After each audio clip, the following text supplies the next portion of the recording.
Thank you. Welcome. Good evening. Bienvenidos, buenas tardes.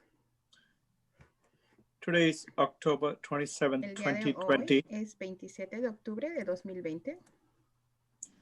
We will have a work session of Salem Keizer School Board meeting. It will be held electronically due to the social distancing guidelines, due to the executive order and COVID-19 pandemic. And the meeting will be broadcast on CC Media Channel 21. And the meeting will be simultaneously translated in Spanish language as well. So I would like to call the meeting to order, and we'll start with board attendance. So Director Kylo, will you please acknowledge? Here. Thank you. Director Gauze. Here. Thank you. Director Hine. Here. Thank you. Director Blasi. Here. Director Leopold. Present. Okay, I'm Vice Chair Satya and Chair Satya Chandragiri, and Vice Chair Daniel Bethel will not be able to join us and will be excused.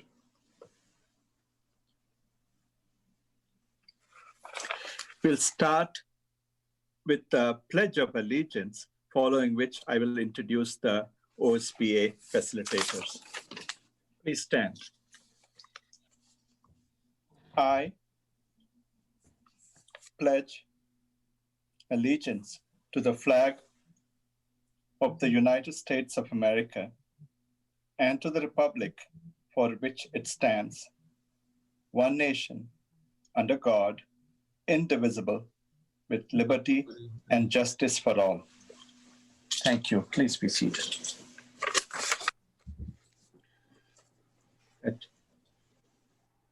And today we are going to have a work session, and we're going to have Mr. Vincent Adams and Miss Kirsten Miles from Oregon School Board Association.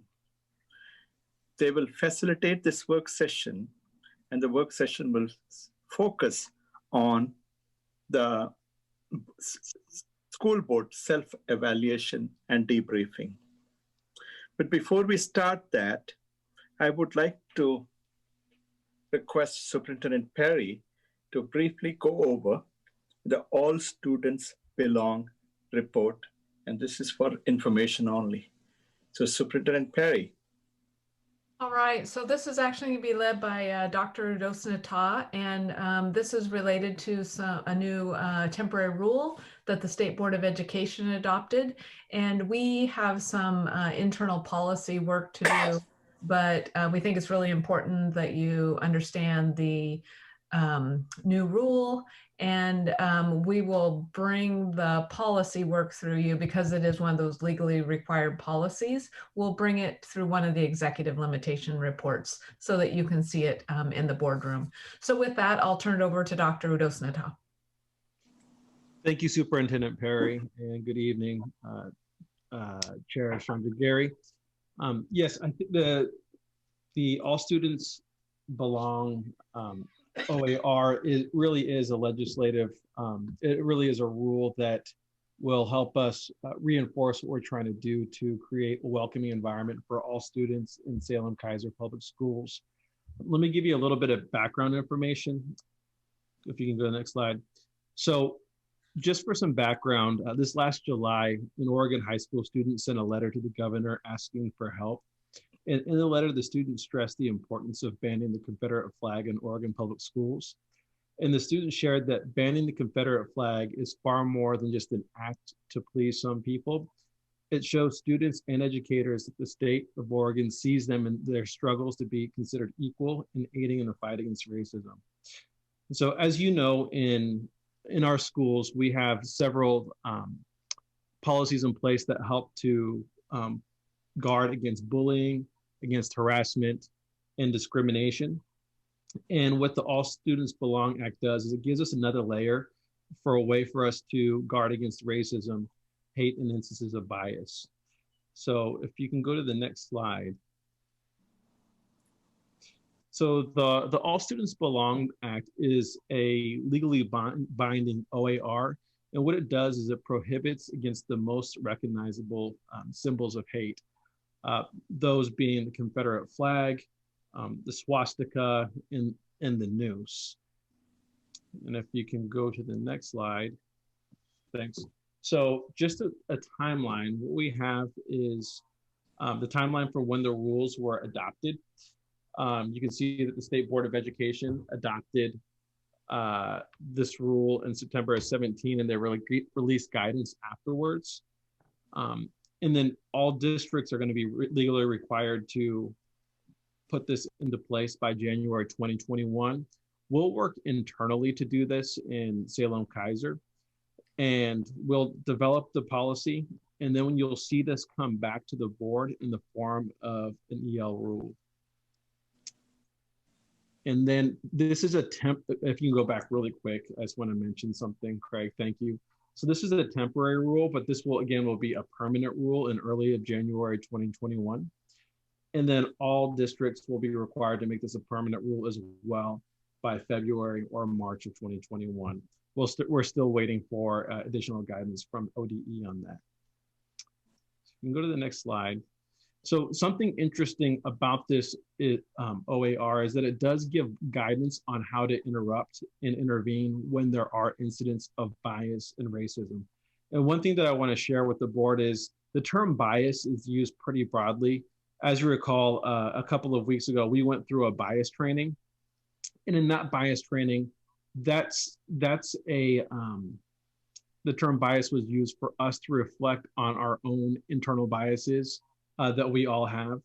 In this case, in the ODE guidance, in the All Students Welcome Act, it is really about looking at bias in terms of hate and incidents of bias that are reflected in racism, right? And so the goal here is to not just be punitive.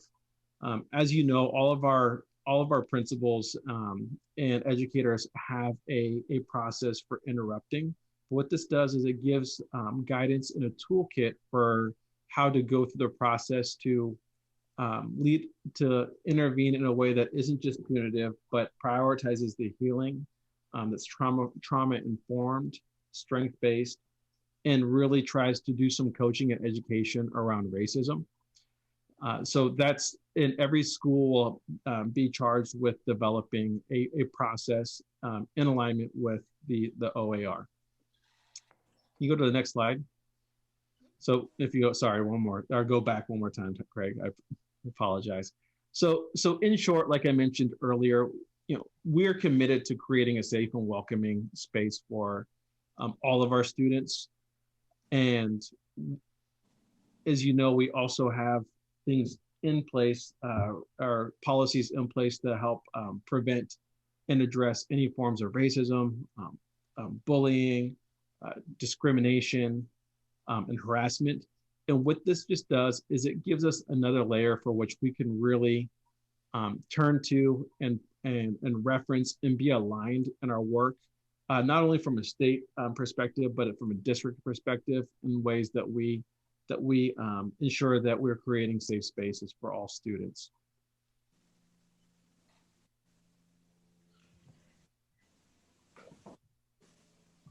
And I'm just going to add one thing, just one point of clarification. We won't bring this back as a change in any of your ELs.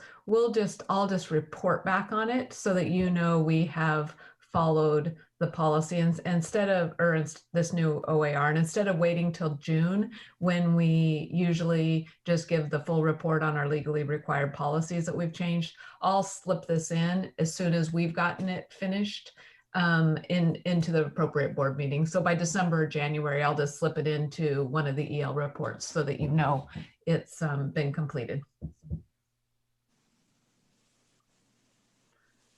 Now, Superintendent Perry, is it open for us to discuss this? Would you Mhm. like to add any more? Is it okay? Yeah, that'd be great. Yeah, I would like to kind of open it up for discussion. I recognize Director Kylo. I have a question. Under the recognizable symbols of hate, are we also including gang sign? Since that seems to be growing in my neighborhood. Okay, Well, one- the administrative rule only gives as examples Right, the noose, the swastika, or the Confederate flag. right. This could mean a symbol of hate could mean any symbol or image that expresses animus on the basis of race, color, religion, gender, and is likely to create a substantial disruption of school activities. Okay, So I don't think we could definitively say yes or no to gang symbols. We'd have to, A, know how it expresses animus toward a protected classification, and B, how it disrupts the educational environment. you mean two rival gangs doesn't show animus if they're one showing red and one showing blue and one showing 13 and one showing 14 or another group showing 18? That doesn't show animus? I'm confused. Well, the administrative rule states on the basis of race, color, religion, gender, identity, etc. So if we can link the gang symbol as an animus based upon race, sure, we can determine that that's a symbol of hate. This is a very specific definition, and so if it doesn't really address, I think, what you're after. What about two competing gangs?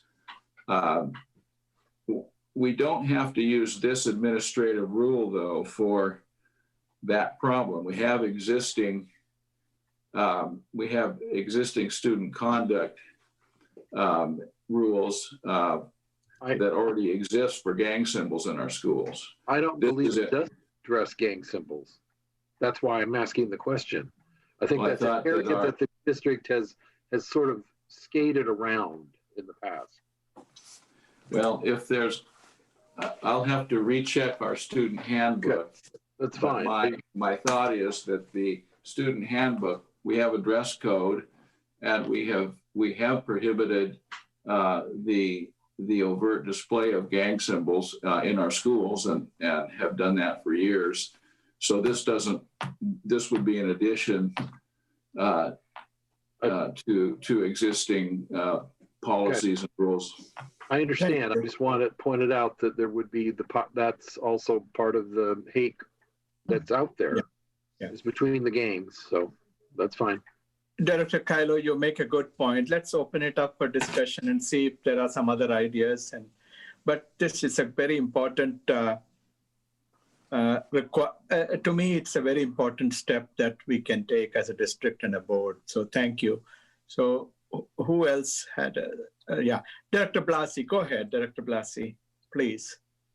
Thank you. It's unfortunate that, we find ourselves in this situation that that this has to be legislated, unfortunately, but I do appreciate it. Do we know so after we develop policies, district policies, then what comes after that? So if someone were to display, is it on school grounds? Is it on buses? And then what's the action if they do? Are we going to have like a progressive discipline policy around this?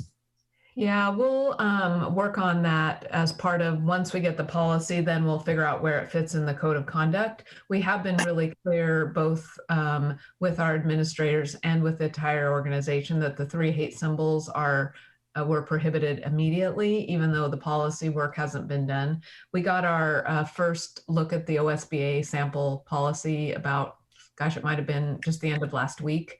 And so we're going to start with that because they vetted that through multiple legal counsels. But yes, it would be part of the code of conduct. And the goal, though, as with anything, is to start with, some learning with kids first, and how do you have restorative justice with the people that you've hurt as a part of that. So, but at the end of the day, refusal to remove would have to follow progressive discipline of students. And the administrative rule specifically requires, Director Blasi, that there be procedures for responding to bias incidents, prioritizing safety and well-being as the first step. You have to, there's been additional guidance that's been offered by the Oregon Department of Education that gives some help to the school team that would investigate the allegation of a bias incident. There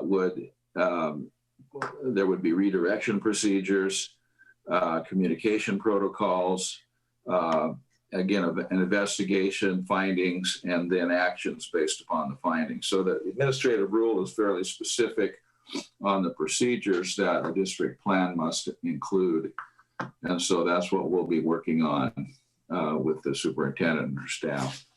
And the goal for this is to be trauma informed and to do prevention. And we think that having very clearly articulated guidance on this from school to school will help students understand what the expectations are and the boundaries are. It will also give us a reference point for when we need to do the coaching with students who are out of compliance. Is there any other discussion, any other question? Director Goss, I see your hand raised. Yes, and frankly, I side with Paul on that. I think that's far too narrow. In our other policies, we don't identify particular groups of kids or hate that comes to them. I think that it needs to be broad enough to incorporate all symbols of hate. Well, again, we have, this doesn't do away with our existing hazing, harassment, and cyberbullying policies. This is in addition to. So regardless of this policy, I mean, in several respects, if there was a bias incident or a symbol of hate that was directed at a student, we do have existing policies both for staff and students that we could proceed under. This is just more specifically tailored to symbols of hate as it's defined and bias incidents.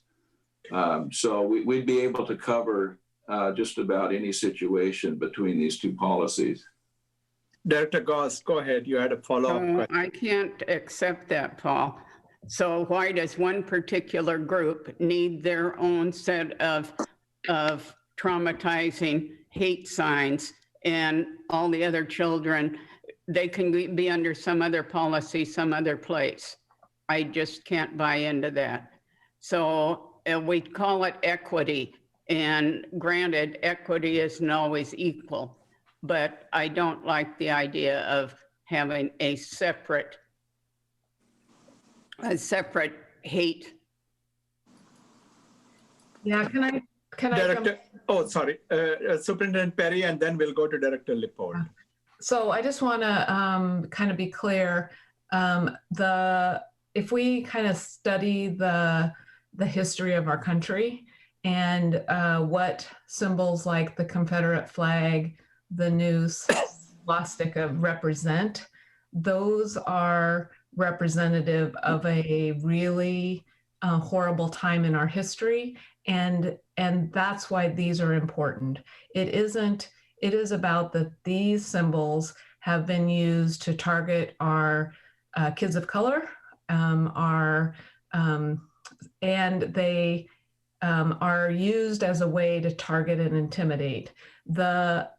Going back to the example of gangs, we don't allow gang symbols in schools, but it's a symbol of rivalry, not okay, not allowed, already has protective policy in it, but the recognition of these three particular symbols as true symbols of hate, we can't argue with the fact of the of the atrocities that have existed. So you can't, and the protection of these as hate symbols, it's when you say it out loud and it's very clear, there's no room for gray in this, and it's related to race and religion between the, so it's, that's why this is important.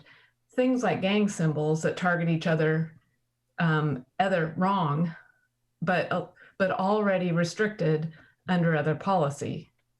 This is a direct acknowledgement that many kids in our system are targeted with acts of hate.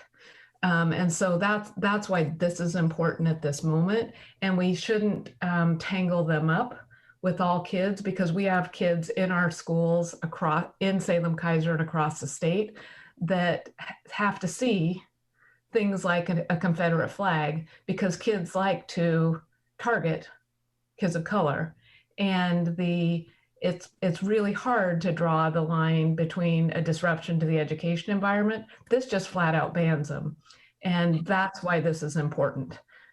So we have to be just really clear, like we won't put 27 other things in here as hate symbols, because these are the three most, but as more come about, that's where you add them into the policy and ban them. And that's just like super critical and life-saving for kids right now. So Kathy, that's why they're different. And for Paul, that's why the gang symbols come under a different policy. Different though, if there was a hate group, like skinheads that were a recognized hate group, again, that's different than just gang symbols. That comes out as a hate incident. So that's kind of the distinction. And it is based on race and religion.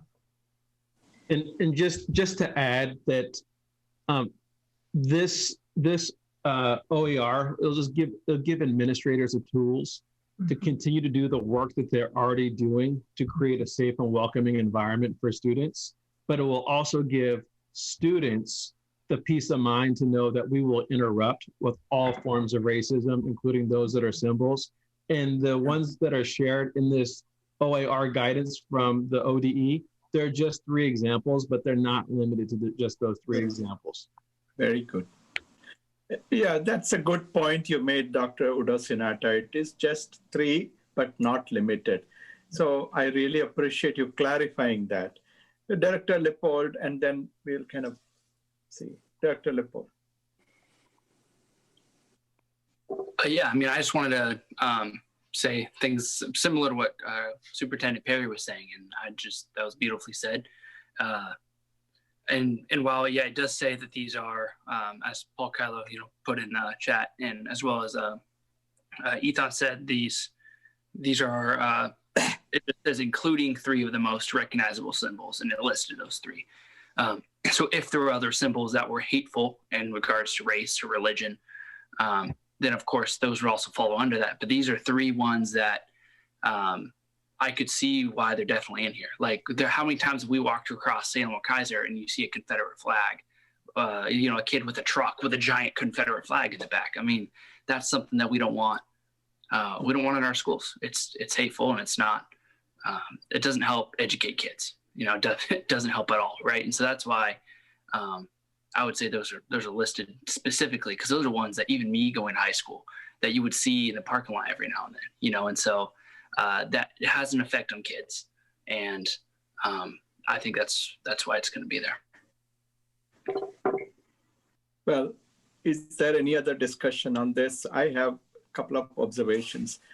I would like to know, this is really important. This is really necessary. And we have to, and again, this OER does not say only those 3. It says, but not limited to. So that is, it's not like a nuanced thing. They just identified this historically. These have been very difficult chapter in our country's history, a nation's history. So it has to be called out. That's my take on it. And, but but it's not limited to that. That's where, if hate is directed against a Sikh child wearing a turban and coming to school, I would be as outraged as this. And we have had murder and killing of Sikh gentlemen thinking after 9/11, it's not like I'm making up this story. It happened in our country, right? So these are just a thing.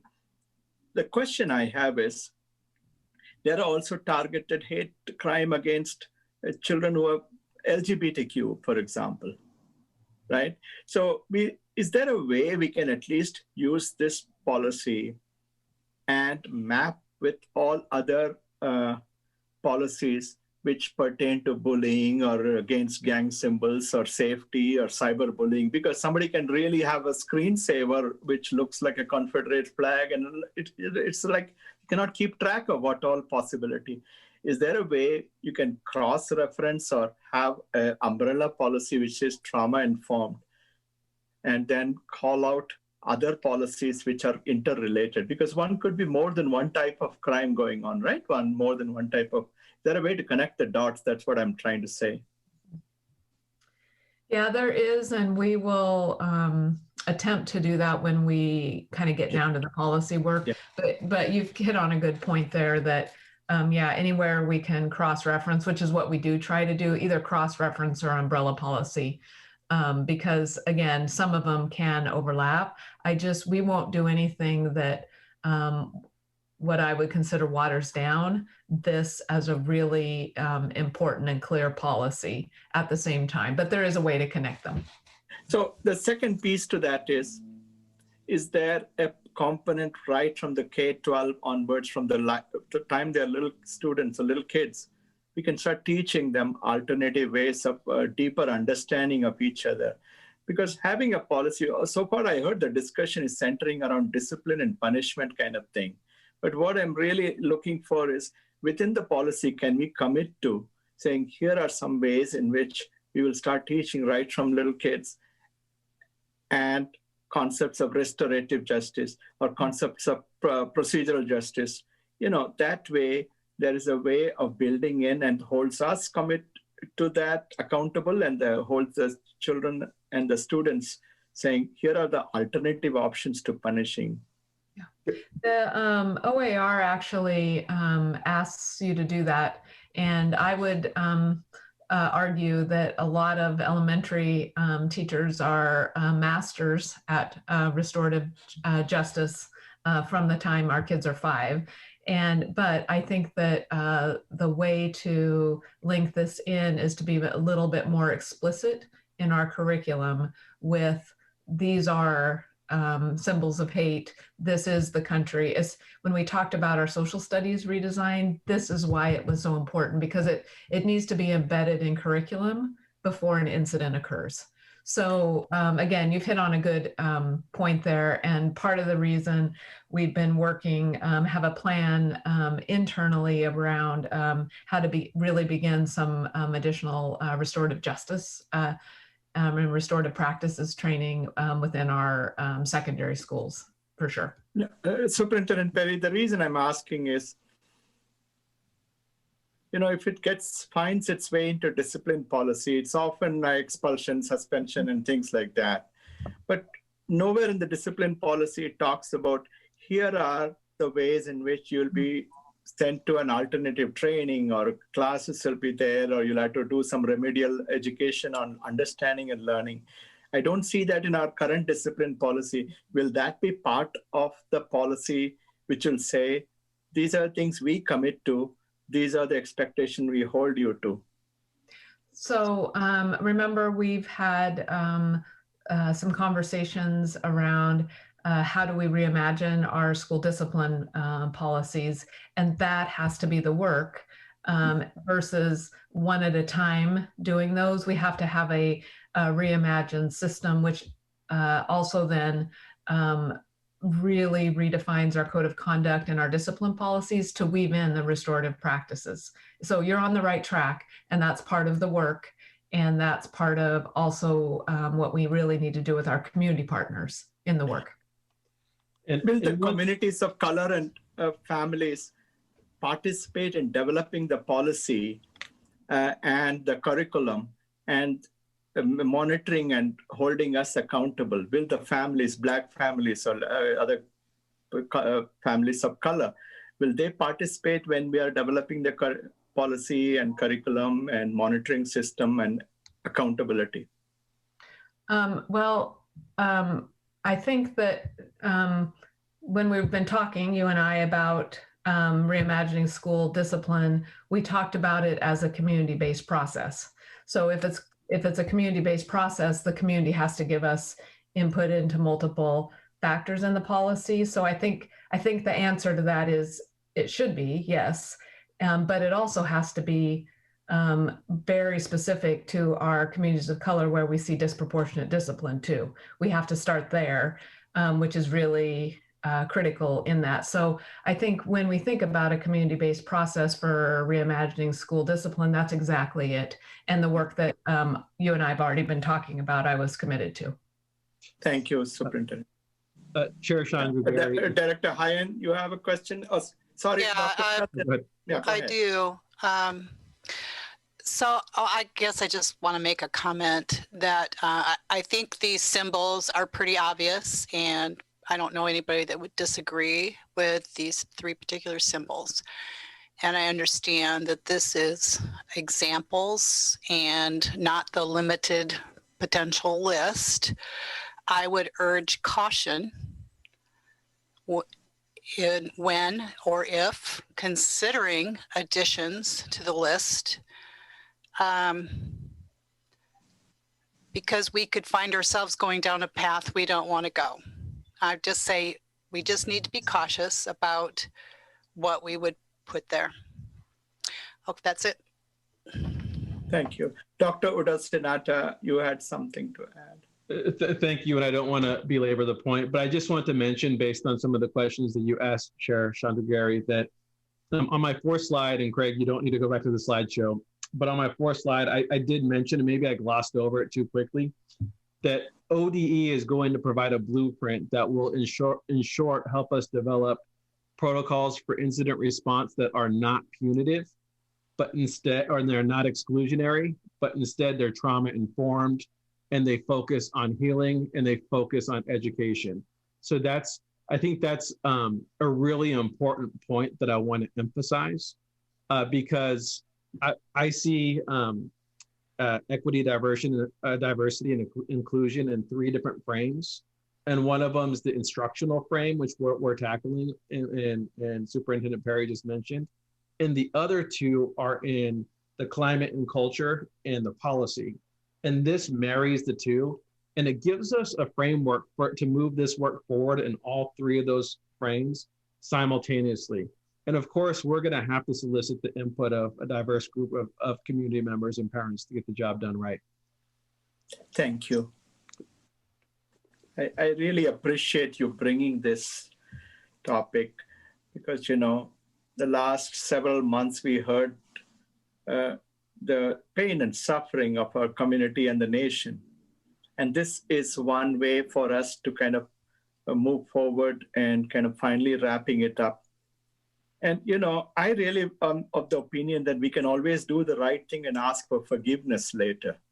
So we don't have to restrict ourselves to saying this is what ODE said and do exactly by the letter. Yes, you will get a check mark, but to do the right thing and ask for forgiveness, saying, let's keep this trauma informed as an overarching thing.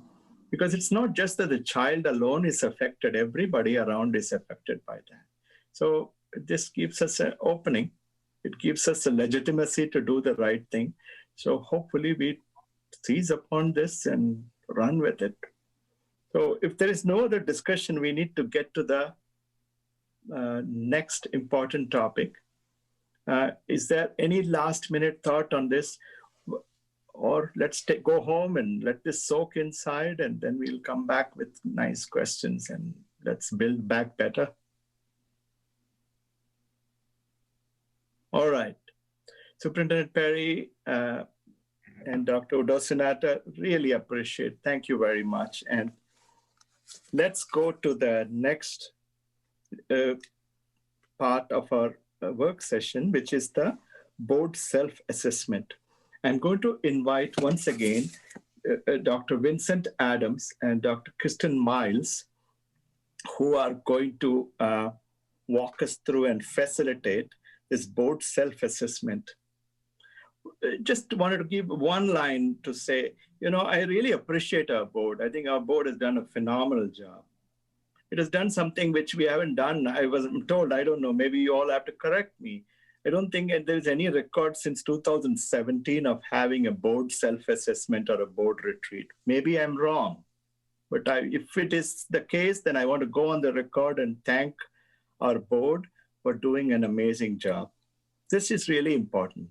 And the fact that we did this board self-assessment shows our openness and willingness for transparency, accountability, using data to guide us as opposed to emotional impression about how we should be or we should not be.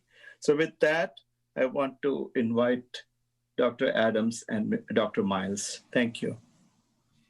So Chair Chandragiri, members of the board, Superintendent Perry, thank you for having us again. I have to correct you though. I'm sorry. I don't think neither one of us have PhDs, although Kristen Miles is working fervently in that direction, and hopefully in a couple of years we'll be able to celebrate that. So I appreciate you conferring degrees on us that we haven't yet earned. I love it. I love hearing Dr. Miles. It's nice. Well, thank you for having us back.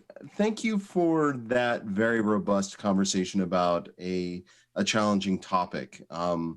I really appreciated how the emphasis that board members placed on making sure that all students are safe.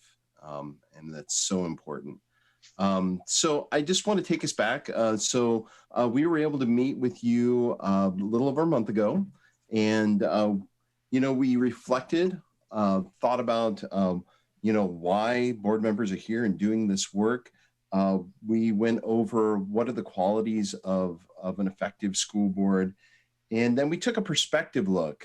We engaged you, and you identified what you would like to see this board look like going forward, and then we offered some suggestions on a pathway to get there. And one of the first steps of that was to do a board self-assessment, for you to take an inward look at yourselves.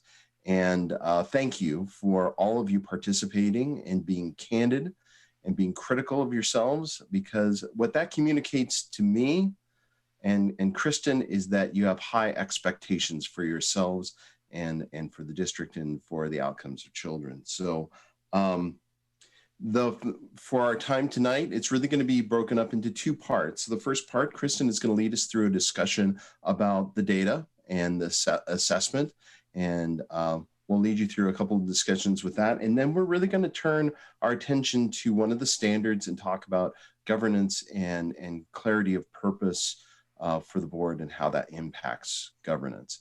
So with that, are there any other things that we would like to get out of our time together tonight? So hearing none, then I'm going to turn the mic over to Kristen to lead us through the next section, and I'm going to share my screen. Thank you. I will echo what Vince said, and we get the most out of this, and we find that boards get the most out of this when you are really honest in this, in your assessment of yourselves. And so we took a look at this. We each independently took a look at your results, and then we came together and we found that we had very similar observations.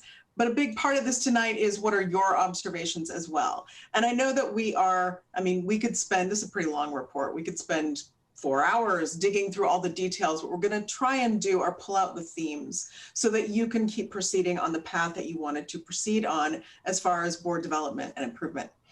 So we're going to present some stuff first, and then we're going to ask you some questions. We've got some things that we want to engage you in. We're going to be turn off your camera for a little bit and write for a minute, and then we're going to come back together and help you formulate a plan. So go ahead, Vince, you move to the next slide. I'm not going to go over this again. I'm a research nerd, but I just want to make sure that you all know that the tool that you used is steeped in research. And what that tool says is that boards that perform well in these areas have a measurable positive impact on student outcomes. And so, so while this tool was developed, I know we talked about this, for another state, it's really close. You know, I mean, it's transferable wherever you go. And so this is not something we made up. There is research to back up that this tool is valid. Okay, we'll keep going. All right, so the first thing we want to talk about is just the layers.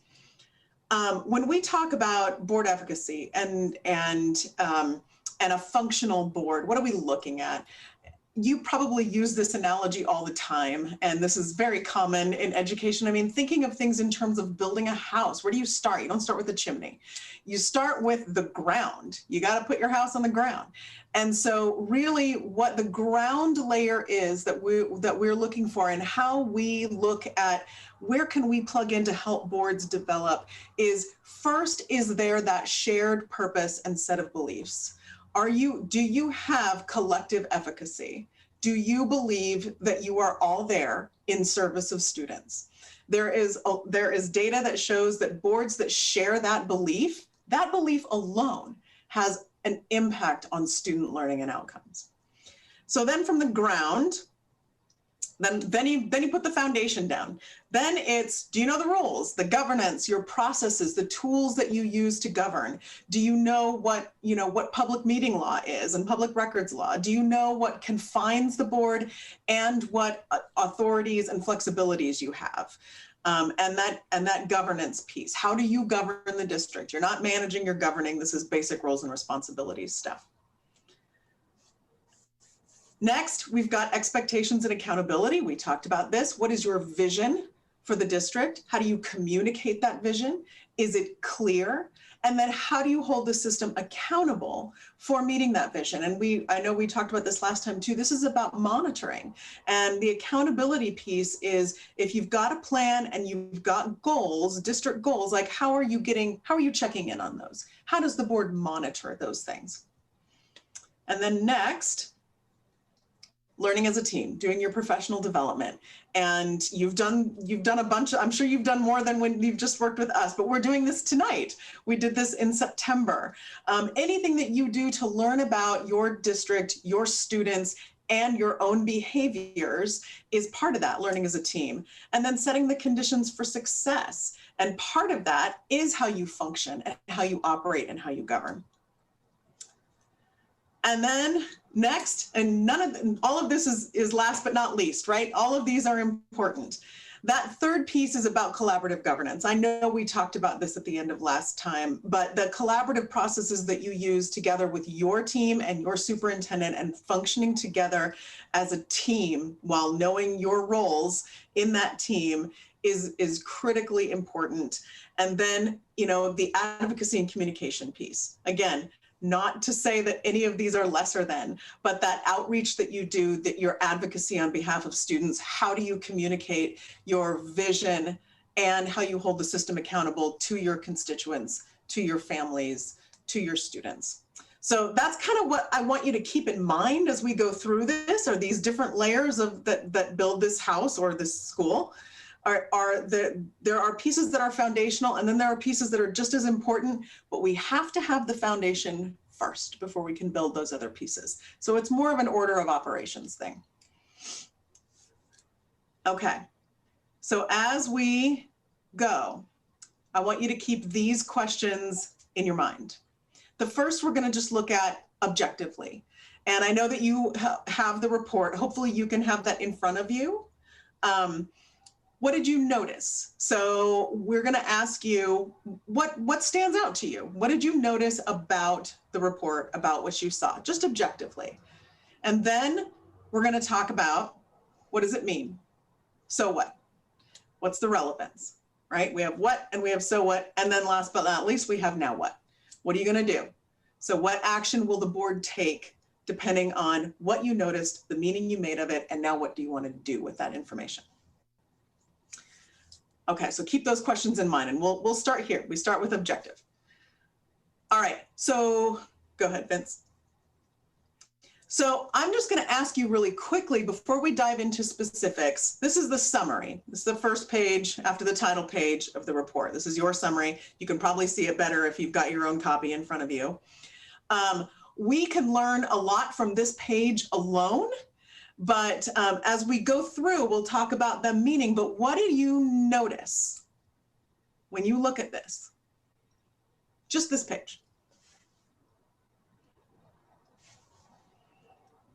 We won't make meaning yet, but objectively, what'd you notice? Oh, Dr. Chandragiri, you are muted. Sorry.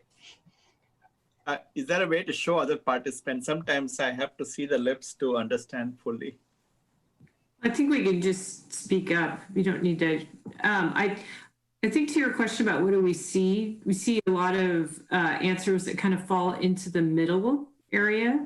Mm-hmm. Mm-hmm. Just one takeaway. We definitely see some quite a bit of nevers, but I'd say more in the middle area. Mm-hmm. So in that some of the time, most of the time, that kind of area. Mm-hmm. I have a question on this. Yes. If there were just 7 of us taking this, because was it just the board taking this, or was it district administration as well? It's just you. How do we get a 1% and a 2% then? If there's 7 people, or is this like a summary of all the data? Yes. Yeah. Oh, okay, that makes sense. Yes. Yes. Yeah, this is not a summary of the people or the number of people. It's the number of times these answers were marked inside each of these standards. Gotcha. That makes sense. Well, yeah, I mean, I see a lot of yellow and red. Mm-hmm. Anything else? Yeah. Well, if there's nobody else, can I say something, Kristen? Of course. Yeah. I see that we have, the nice thing is we can grow quite a lot because there's a lot of red out there. So that means we have wonderful opportunity to grow and, paint everything green, I guess. So the green is very small. Now that to me shows that we need a lot of homework to do. There's no doubt about it. And ideally we would have had a lot more greens than things. So to me, this also shows that there is so much of variance between 7 of us. The 7 of us kind of look at the issues in perhaps not in an aligned manner. Mm-hmm. So whether we bring our own biases or implicit bias, explicit bias, I don't know, but that's what it shows to me. This kind of scatter tells me that 7 of us are pushing the car in 7 different ways, not in the same way. So those are my comments. Thank you. And that is actually something we're going to discuss too, is congruence, because there are averages and there are numbers, how you scored, but then there is but are you all on the same page? If somebody is scoring, if it looks like a rainbow across one of the standards, what does that mean? What are the perceptions that you're bringing to this? Sometimes it's a matter of calibration. Sometimes it's a matter of like, I'm a really hard scorer. Sometimes it's a matter of how the question reads, but sometimes it's experience. And, here's how I interpret these things, and I interpret them very differently than my colleagues. And that is where like the really rich, meaty conversations happen, is when you bring your perspectives and you end up in a different place. But yes, and I will just tell you, I've done a lot of these. I've never seen an all green one, not on any single standard ever. So in fact, I haven't seen one that doesn't have all the colors. Now, your results may vary as far as, the prevalence, but just so you know, that doesn't yet exist in my experience. Okay, thank you for sharing that part. We're gonna move on. Okay, so what I'm going to give you now is a snapshot of the data. This is numbers. Some of these you could look at the report and see yourself. What we have also, we crunch the numbers as far as congruence too. Again, are you on the same page? How do you most agree? Even if you're all saying never, there would be high congruence there on something because you would all agree that something is a never. So we're going to look at those two things. We look at the actual scores, and then we look at your level of agreement, because again, there are a couple ways to dive into this. So we'll click through these one by one. So your highest overall performance was in standard 3. And part of what we look for, if we're looking at a snapshot of the front page of that summary page, we like to see the blue and green together be 80% or more. You didn't get 80% or more in blue and green, but you came close to 60 on standard 3. But then just how the numbers fell out too, when you look at averages, your highest was in standard 3. So you rated yourself highest in structure, which is about creating conditions district-wide for student and staff success. Okay. You rated yourself lowest overall in standard 1, which is conduct and ethics, and that is about providing responsible district governance. So you rated yourself lowest in that area. We're going to get a little deeper now. Then we have benchmarks inside each standard. Your highest individual benchmark was standard 3E, and that is creating conditions for success. So that's about adopting and monitoring an annual budget. It's about allocating resources based on the district's vision, goals, and priorities for student learning. So that piece was your highest average inside the standard.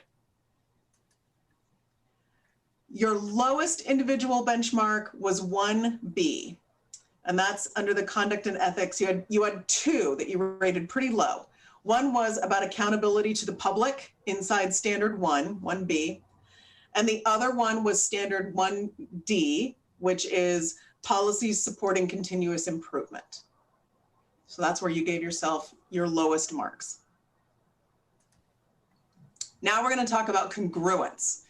Where did you have the lowest performance or congruence? I'll get it. So there are 2 ways that we look at data. First of all, when you click I don't know, we recognize that can mean a variety of things. We recognize that I don't know can mean I haven't been on this board long enough to know. We also recognize that it can mean I've been through several cycles of this and I still don't know. Or it can mean we're not even sure that this is important, so I don't know.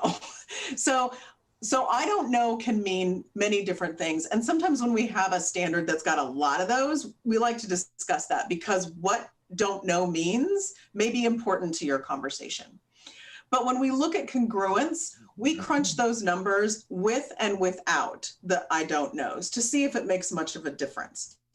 So with the I don't knows included, where you were on the most different page, where you were least congruent was standard 3D, and that's ensuring effective management.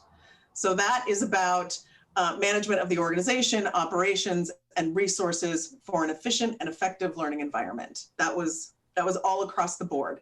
And then the other one was policies about staff. So 3B is employing and supporting quality teachers, administrators, and other staff, and providing for their professional development. A lot of these are about having policies that ensure hiring and retention, evaluating staff based on student success, and having policies that support staff development, research-based staff development. So that is where you were most divergent. Where you were mostly on the same page, or at least you had the highest congruence, we're talking, and we're including the I don't knows in this, is standard 2B. And that is communicating a vision and the rationale for your decisions to your community. And again, we'll talk about the actual ratings later, but you were pretty much in agreement or close to agreement in this area. And then when we look at your lowest congruence, when we take out the I don't knows and we look at where you're not agreeing, then we are at standard 4C. and that's reliable assessments. So in standard 4C, that's about measuring student academic processes and needs, or progress and needs based on valid and reliable assessments. It's talking about requiring the effective use of data, regularly reviewing and understanding the assessments that are given in the district, what they measure, how they measure it. And then 1E also is healthy relationships. So 1E is about communicating supportively, inspiring, motivating, and empowering others. And you were on different pages for that one too. Again, taking out the I don't knows, the highest congruence, where you were most on the same page, is standard 1A, which is about having a shared purpose, which we're going to talk more about, but you were closer to on the same page with that. Any questions about this before we dig a little bit deeper? Does any of that surprise you?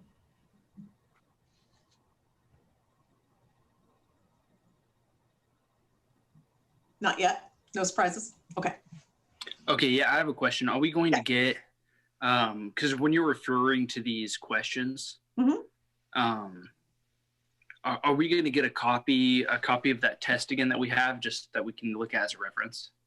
You won't, unfortunately, and I know it's hard to remember what you said. You've got the report, and that's all we have. So our report is, and the survey is web-based. It will show what the questions were, as you can see in the report. It won't show who said what. So, so you may not entirely remember everything that you said, but we don't have your individual answers. Okay, thank you. Sorry about that. Okay. Any other questions? Okay. One thing I wanted to point out as we move on is, and I think we'll talk about this as a group, there were a number of incongruencies, right? So there are, one of the things that Vince and I noticed about your report is exactly what Chair Chandragiri said earlier, is that you are pretty divergent in the way that you are looking at your performance all across the board. So what I wanted to point out to you are the other areas of incongruencies that I didn't want to put in tiny type all over that last slide. And when we're not going to dive deep into these, but I want you to be aware that I think one of the benefits that you can get from this conversation is talking about, you know, how are we all experiencing these things? What is our perspective that we bring to this, because we are of different minds here. So as you can see, I lined these up by standard. That standard 3, which is the structure standard about creating conditions district-wide for staff and student success. That is where most of your incongruencies lie. So I think there's something to dig into there, and there's discussion to be had about why you experience and interpret these things differently. So I just wanted to point that out as a theme. Okay. So now we're going to go through what we saw. And again, what we see is much less important than what you see. But as you're caring, disinterested third parties, we also like to present as objectively as we can. Here's what we noticed that you said about yourselves. So first, let's go through your strengths. It is equally as important to talk about your strengths as it is about where you need to improve. Okay, go ahead, Vince. So first, your strengths were in facilities. You felt like you had facilities, and your facilities related to health and safety of students. We saw that pop up in a couple of places as being relatively strong. And next, public engagement in the budgeting process was another thing that you recognized as a strength. Obviously, my interpretation of that is that the public is aware of what you're doing. You're creating some good avenues for them to weigh in.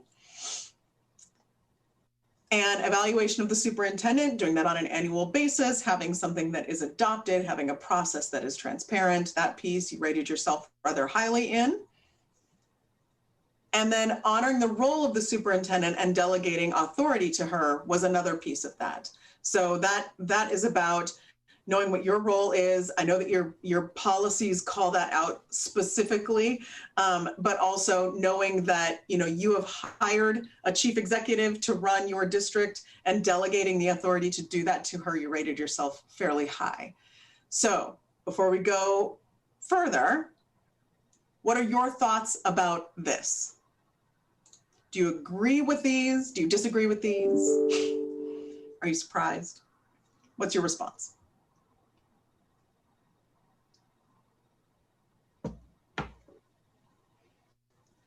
And did you have different pieces that you would pull out as strengths?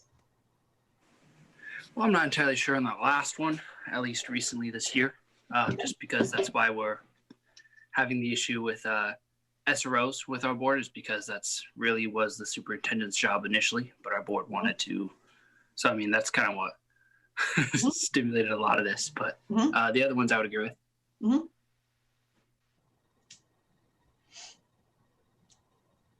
Other thoughts?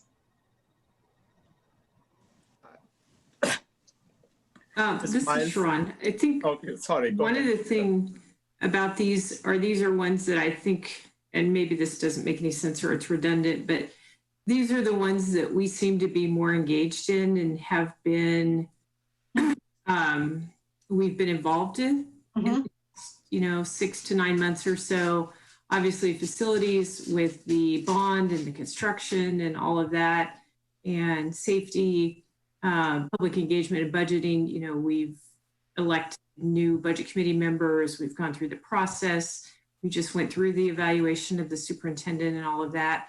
So I think these probably came to mind because we've actively been engaged in these compared to some of the others where there's lots and lots of questions about, are we involved? Do we have policies around this? And quite frankly, some of those came as a surprise to me that they would even be listed because maybe we've never been involved in them. So I think these, again, these came to mind because we've been directly involved with them. That's a great observation. Thank you, Director Blasey. Yeah, Ms. Miles? Yes, please. Yeah, I think, you know, the way, at least the way I see in the last year and 10 months is, you know, in the last year at least, and this 10 months, the board has been a policy board. So most of the operational issues have been completely with superintendent and the district. And often there is a complete separation. So board, you know, has delegated everything to the superintendent, and it is like, that's the way we kind of kept that separation. So when in the questionnaire, it talks about different things like hiring of the staff and all those things. And if you see our board policy, it's a very narrow policy. I mean, it's a very small little booklet. So most of it has been delegated. So that may explain why we are seeing this. And we have essentially delegated most of the other things pertaining to even the academic outcomes has been delegated to the superintendent and thing, including our discipline policy, expulsion, etc. Though, even though it's supposed to be a board's role according to Division 22, but even that we have delegated it to the district. So we have functioned with a very small, narrow scope of practice for our board, and it has been a delegated responsibility as opposed to an involved board where it is really participating. There are clearly some operational issues which have to be delegated, but there are also some operational issues unfortunately spills over into the community and where the board should be aware and should do the board's responsibility. So we never faced such a challenge until the last several months. So perhaps that may be coloring this observation. That's my hypothesis. Thank you. Anything else on this front? Okay. So let's move on to what you identified as your opportunities for improvement. So commitment to a shared purpose stood out to us. That shows up in standards 1A and 2A. And we're going to talk a little bit about that as we go. Basing policies on what's best for students. You rated yourself rather low in that department. Sharing mutual trust and commitment with the superintendent was also rated fairly low. I'll talk about why there's a dividing line between the rest of these, but I'll go through these first.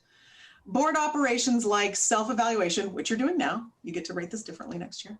Your goals for your own professional development, collaborative processes, healthy relationships, orienting new board members, board operating protocols and agreements, that kind of thing, you rated relatively low. And then in the realm of strategic planning, the development, monitoring, basing decisions on district goals, that you rated pretty low. And then informing the public on the roles and responsibilities of the board. In other words, does the public know what you do? You rated that pretty low as well. The reason that I drew a dividing line between those top 3 pieces and the bottom 3 is because those top 3 pieces are the ground. When I asked you to envision the building of the house, the commitment to a shared purpose, making decisions and policy on what's best for students, and mutual trust and commitment with the superintendent, you need that before you can begin to build.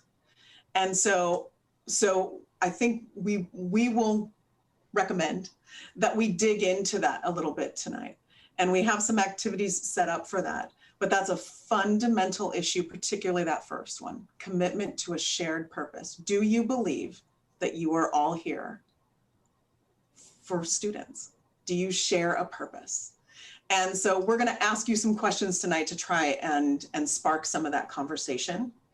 But in our minds, those 3 have to come first before anything else comes. We could throw tools at you and give you forms and give you agreements, and none of that would matter if you did not have a commitment to a shared purpose or believe that you all are basing policy on what's best for students. So we want to start there. But I'm going to pause here and stop telling you what I think. What do you see in this? What is your response? Did you see other things? Again, is any of this surprising? Do you disagree, etc.?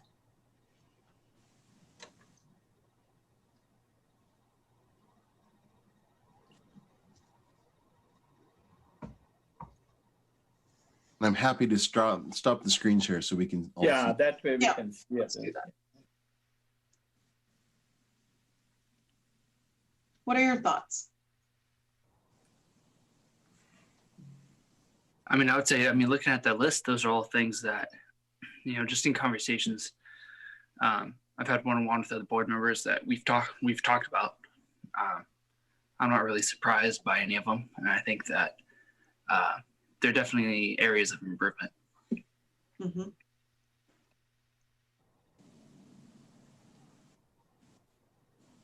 No surprise for me. Yeah.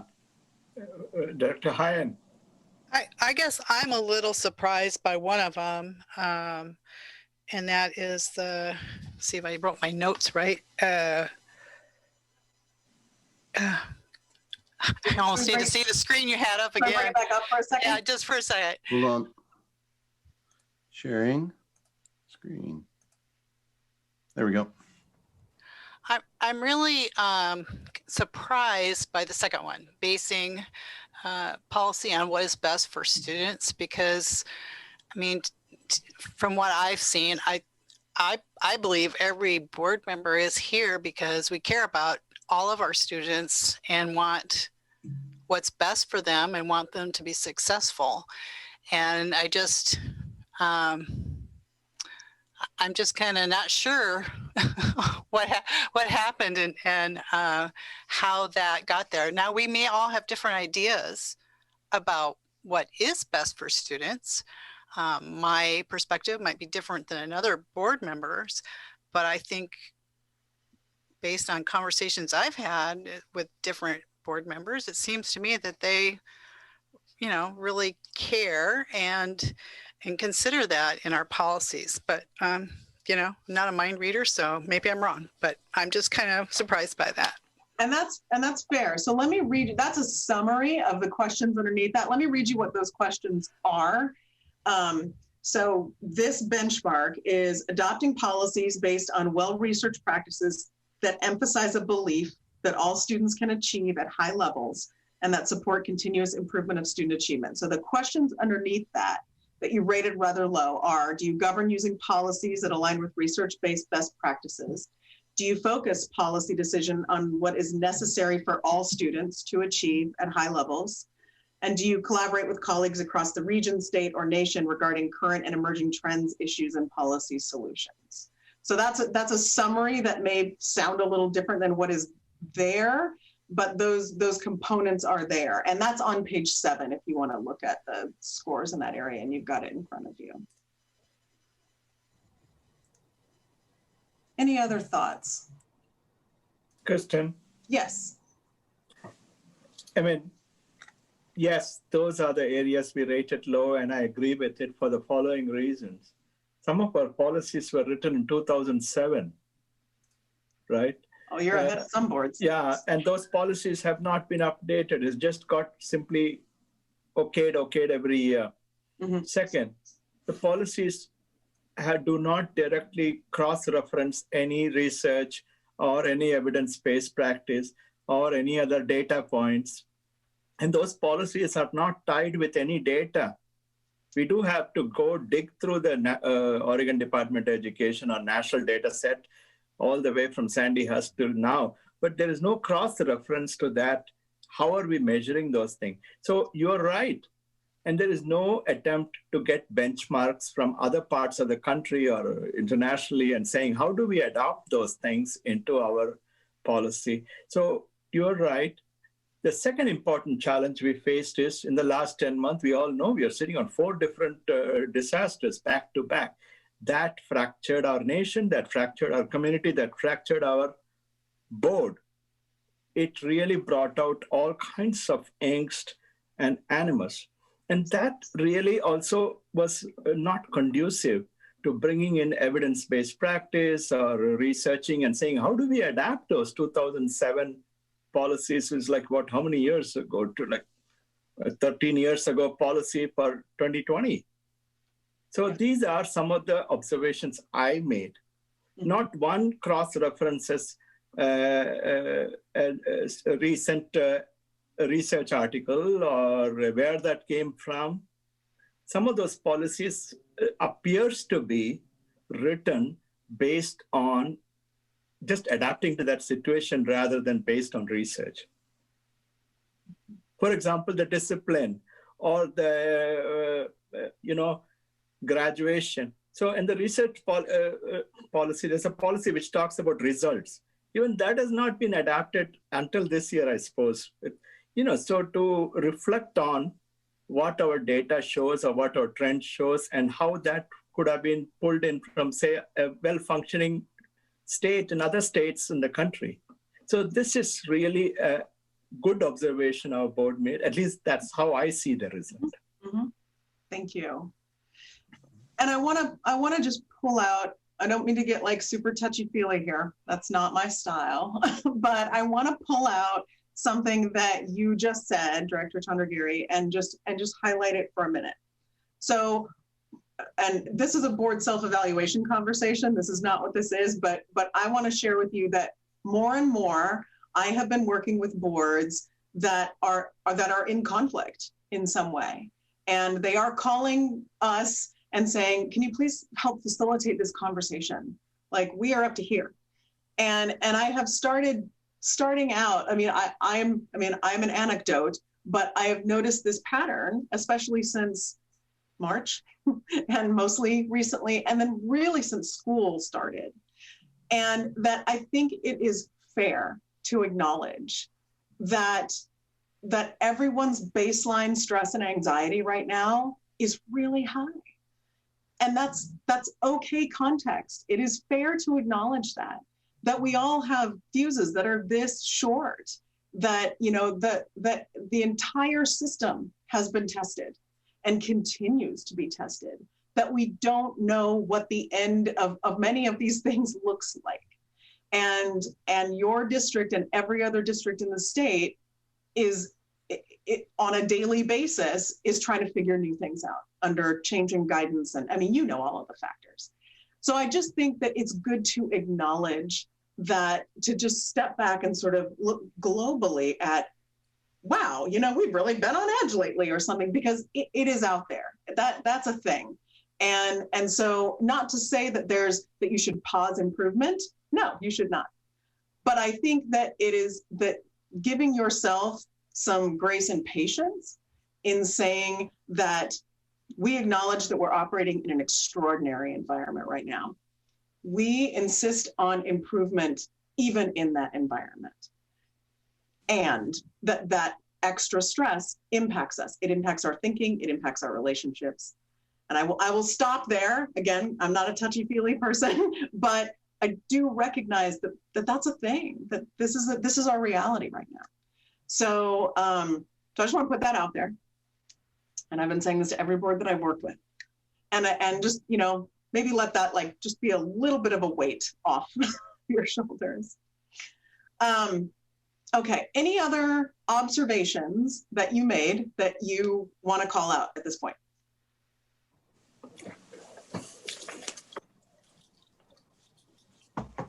Okay, we can keep moving. So we're at an hour and 15 minutes, and I'm just wondering if we want to pause. Yeah. And take a break. A bio break. I'm seeing nods. Yep. 5 minutes, 10 minutes, what would you like? 5 minutes, please. 33 minutes. 7. How about 7 minutes? I should not have given you an option. Okay. I won't tell you why. Well, there's 7 minutes. 7 minutes. So what will that time be when we come back? I can take a stretch and come. He does math. 6:21. All right. 7 minutes. All right. Thank you. Okay. See you guys in a few. So you had a moment to step away and take care of yourself. And so I'm wondering if anything else has come up in the intervening 8 or 9 minutes. Any other, insights that you had on the discussion, any of the data, anything that you've seen so far? Mr. Adams and Ms. Miles, of course, we are just starting this. I don't have anything to compare in the past how this would have gone. I suppose the same test was done every year and what we would have looked like. So I don't have any reference point. It's not fair for me to make judgments based on one data observation, right? But, just following up on what we discussed before the little break, it was difficult for me as a board director and stepping into this role. It was almost like the Titanic was sinking, and it doesn't matter if you're in the first upper deck or lower deck, everybody was kind of sinking. And it was almost like everybody was going after each other, which is almost reflective of what is going on nationally, what's going on elsewhere in the state. It was like, it was difficult. And our community, our nation, and everywhere, people are just kind of going after each other. What it is important to acknowledge that it doesn't matter. All of us are suffering. We're all kind of regressing together. And that is an elephant in the room that has to be acknowledged moving forward. It really took a toll on me and toll on all of us. And we're still working hard to kind of heal from that. And that is, I don't want to call it a setback. It was, but I really want to acknowledge that as a challenge that we need to transcend and get beyond. Because then only we can look at the humanity in each one of us. And the last retreat, we talked about the first day one. Why did we run for this position, right? In order for us to glimpse at that, we need to acknowledge that. Otherwise, it's very easy to lose sight of the humanity in 7 of us or 8 of us or all of us. And that is the elephant in the room we are kind of skirting around, in my opinion. And it happened so quickly, it really fractured us. Last year, we would have had a meal and we would have talked, and in such a collegial way I saw, because coming as an outsider, I saw, wow, what a nice group it is. And suddenly all that changed. It was almost like, bolt from the sky that came and ripped us. It is not anybody's fault. It is what happens to each one of us as human beings when we are sinking in a Titanic. And that's my observation. I want to really put it out in the thing, because if I can acknowledge that, then I can heal. then only I can repair and start, so that allows me to have a level of compassion saying, this is how I understand. It's not anybody's fault. That's what our brain does. So we can move forward. So I just want to stop there and ask if anybody else has any observation on this. So you're asking for observations on what? Yeah, because, compared to last year when we were having a meal and joking and talking about all these things, and this year there is that palpable tension in the group. I don't know which of those questions capture that, but it is reflective on the data. Data is quantitative, but the qualitative part has to be acknowledged in this. And I see the same thing happen nationally. I'm seeing same thing happen statewide. So we are after all a subset of the bigger macrocosm, right? I know. I think maybe instead of just having like an overall observations, I think it might be good if we look at each individual thing from our report and talk about it that way. Just so that way we can have a specific number to look at. And Jesse, that's certainly an option. I mean, for our time together, logistically, that's just not possible. But of course, this report is always going to be a reference for you as you do your work. And I urge you to look back on it.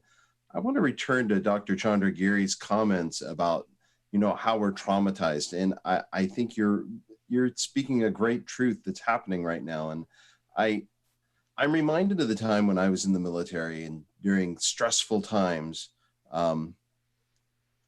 it was a common leadership technique to give people a job to do, something productive to do. And I think that's true today as well, is that as we're navigating this, we realize that this is a stressful situation and challenging, and we need something productive to do to get through it. I mean, we're seeing articles about how to navigate the winter with the pandemic and seasonal affective disorder. And a lot of it is around find something productive for you to do. And so I really appreciate the work of this board, because not only are you working on the business, the day-to-day business that the district this board needs to do with the district, but you're also adding on working on yourselves and reflecting and improving your skills in doing this. And I think that's exactly the sort of work that we all can be doing in this time when we're really struggling, is finding ways, large and small, to move forward and do good work. So thank you very much. And on that, I want to bring you back to something that you did in our last session. I'm going to share my screen really quickly, because you articulate, I asked you to reflect on what a very productive meeting, a perfect meeting, or a time when this board had a great meeting, or what a great meeting would be like. And these are the things that you shared. And this is related to the idea of shared purpose. And these are comments that were made by this board. These are your words and this first one in the first column, where you were characterizing what the meeting was like. The board had focus. The board was collaborative. The board and district were aligned in their effort. Now, these other two ones are around content and process, but over here, you reflected on what members did. Members were engaged in conversation with staff. Members stuck together to tackle an issue. There was no hidden agenda. It was civil. Now, this is a time when you were expressing what your expectations, what you would like your board to operate like, or when it was doing really well.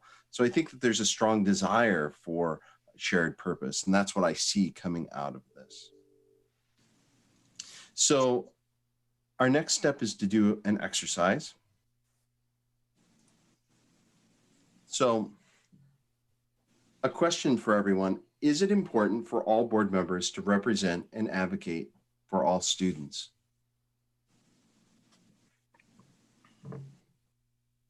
And then everyone can answer this. Yes, please. In fact, I would like to hear a response from the preponderance of the board here. Is it important? And I'm not so much interested in your yes or no answer. It's the why. I would say yes. I mean, first, because every single group of kids or demographic, lives in each of our zones. And even if they don't, we're elected by the entire city and the entire everybody, right? Everybody elects us, and so we represent everybody. And while we each might have specialties, like things that like we, from our personal experiences, know a little bit more about, it's important that we continuously learn and grow from listening to other students and other demographics as well. And so I think I would say yes, and because it forces us to learn and know our students better. Thank you, Jesse. Other thoughts? Yeah, Marty. I'll go ahead. Yes, each child is a unique individual. Each one has purpose. Each one is worth more than money can ever spend. They're human beings. They have, there's a purpose to their lives, and I'm not thinking of the right words I want to use, but each child is unique and important. And when I do get frustrated sometimes when we exclude people. I don't like to exclude people. I want to include all human beings. We're all human beings. And that's, so I care about every single one of them. I want them to succeed. I hope they all have a career that makes them happy.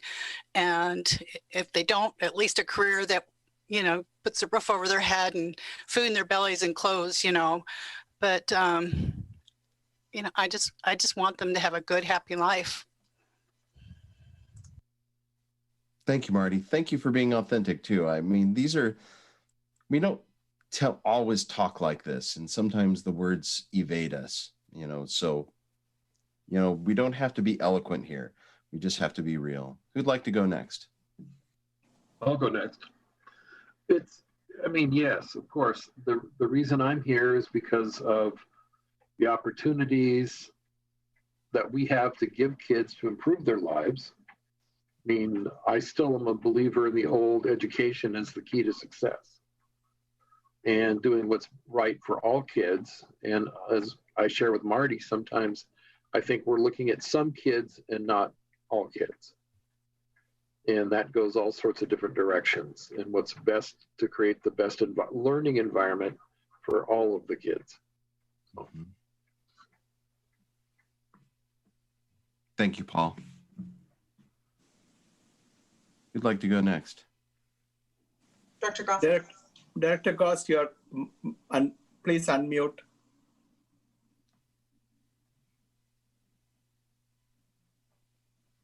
You're still muted, Director Goss. Sorry. Director Goss, you're muted. We can't.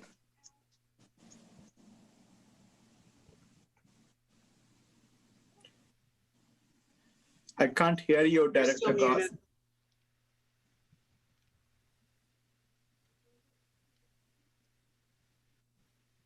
Let's see if I can.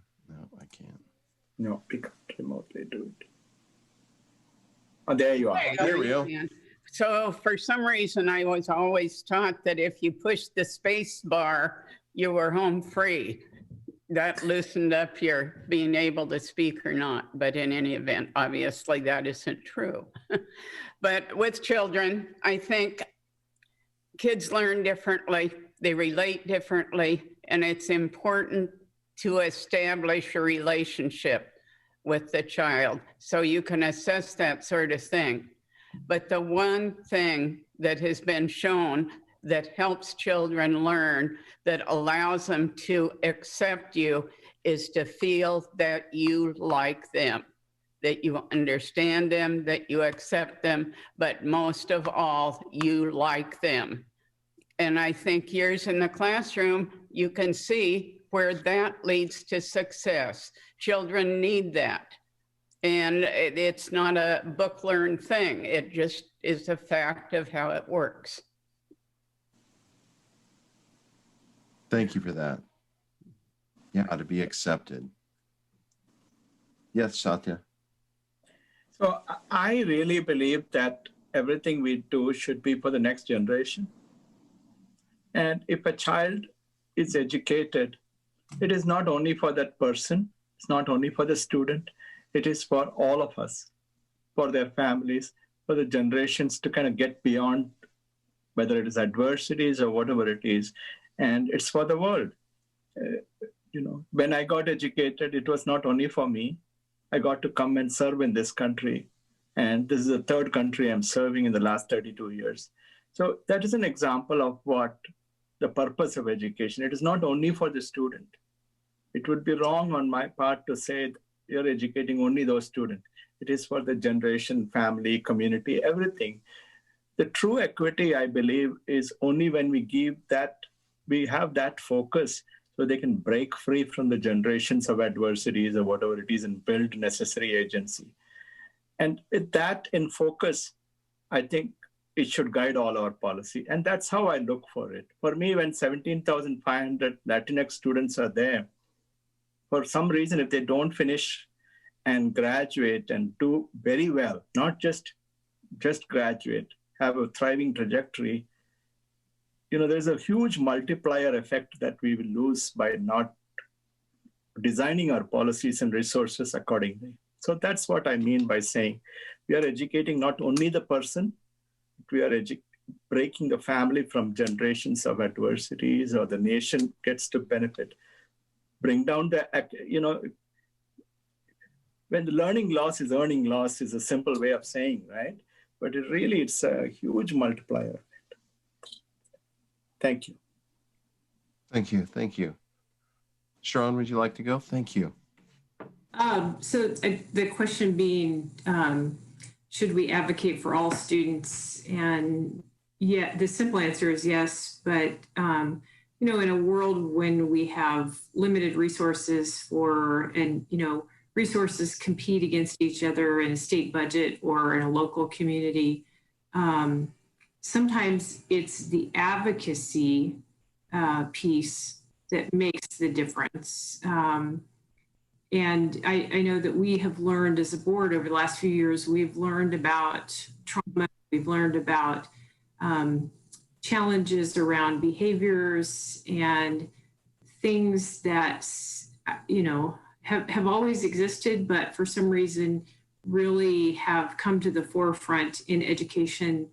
And so for us as board members, advocating for those that don't necessarily have that voice, it is important. But how do we balance that advocacy for the greater, with the greater education system? But, if we want equity and we want all students to learn and be successful, sometimes we do have to advocate a little harder for those that may not have those resources. Thank you for that. Thank you. So there's another part to this. So I need to share my screen again. So thank you for your authentic answers to that, to the prompt. It's really striking how similar and the commonality between responses. But the reason that we bring this up is because there was disagreement about the shared purpose for this board. So the next part of this prompt is, now consider what will it take for you to believe that all your colleagues on the board represent and advocate for all students. And to do this, we want you to just pause. We want you to go ahead and take 5 minutes, pause, find something to write on, and reflect for 5 minutes, and then come back, and then we'll share back out. So I have a timer here. Unless, Kristen, you're going to be our timer. Oops, I can do that. Thank you. Whichever. Yep. Okay. So go ahead and shut off your camera. Take 5 minutes. Kristen will bring us back, and then we'll debrief on this question.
And, Marty, I really resonated with how you said that you see each and every student that you, as a board member, that's one of they're all your kids. And I just really appreciated that meeting the needs of every and all student. And Jesse, you touched on that as well, just the need to accept and acknowledge the diversity of all the students that are in your school district. Paul, I love that you touched on the transformative power of education, and that feeds right into what Satya said about building the future. And really the purpose of education is to build the future of our community, of our state, and of the nation. And Sharon, it's true that we have to be able to shift resources around to meet the needs of those who have the greatest need. But, Kathy, I think you really it's a great insight, as an educator, really surfacing the shared human need to be accepted, to just be liked, and to belong. So thank you, all of you, for that. It's a very, very powerful message that you shared. So the prompt is, what would it take for you to believe that you all have,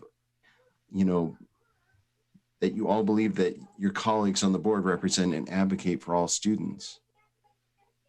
So who would like to share first?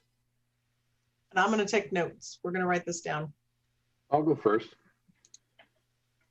Until recently, I don't think I ever doubted that any of my colleagues on the board had the interests of students in mind first.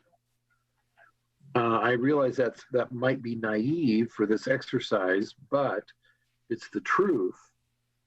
And I guess now what I would need to feel that again is just a suspension of assumptions about positions and beliefs that certain board members hold before they're questioned or given an opportunity to explain.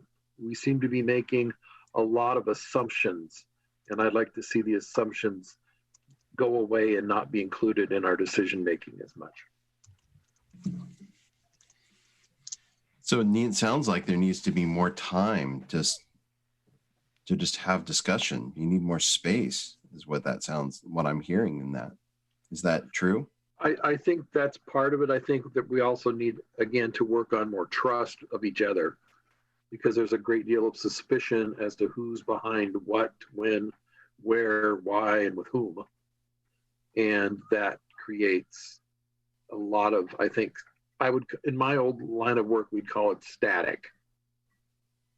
And to get through the static becomes a problem. Yep. So you could say peeling the onion. There's a bunch of metaphors for it. And this is, one of the biggest challenges of being on a board. Every board, no matter whether it's a school board or a nonprofit, or you're limiting resources, your time together. So it's hard to have those conversations. Thank you, Paul. Who'd like to go next?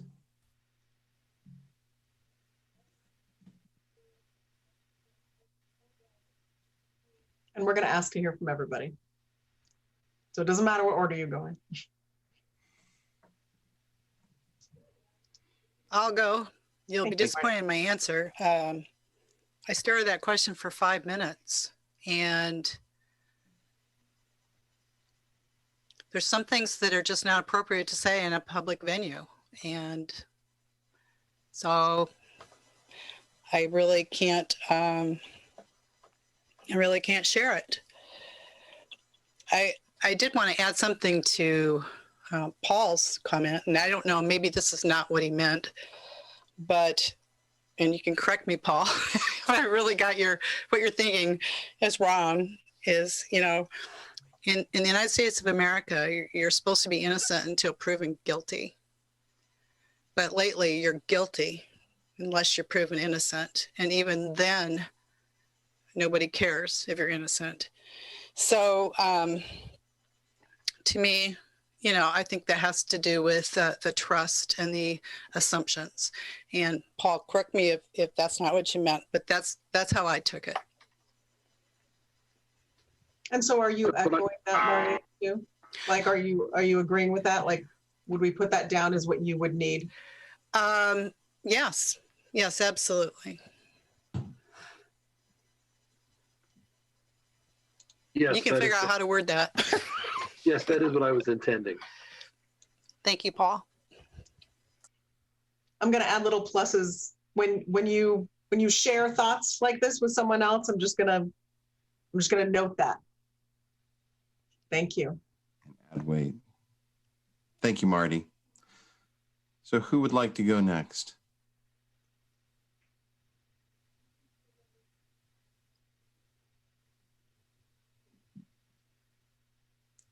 Yeah. Dr. Yes. Yeah, I'd like to kind of go next. How do I say it this way? I think it's more than the trust. What I feel, the way I feel is some of the insinuations, some of the statements, some of these public statements, and the way it was characterized, framed, I looked at it as linguistic or verbal violence, and I feel kind of violated that way. I mean, this is my perception. I'm just going to be as honest as possible.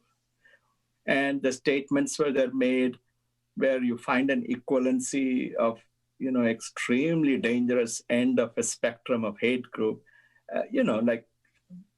and then all kinds of catch-all terms were used, which really were, when I was lost for a moment, saying, what did I do or what did I say? I'm a simple immigrant physician who come from a different part of the world, and I find myself being mobbed by these kind of statements where I was, Vice News and national news covers me as a white supremacist. An example I'm going to share publicly. And it was absolutely difficult. And the community is kind of scared. My patients are kind of, I have to sit and explain and everything else.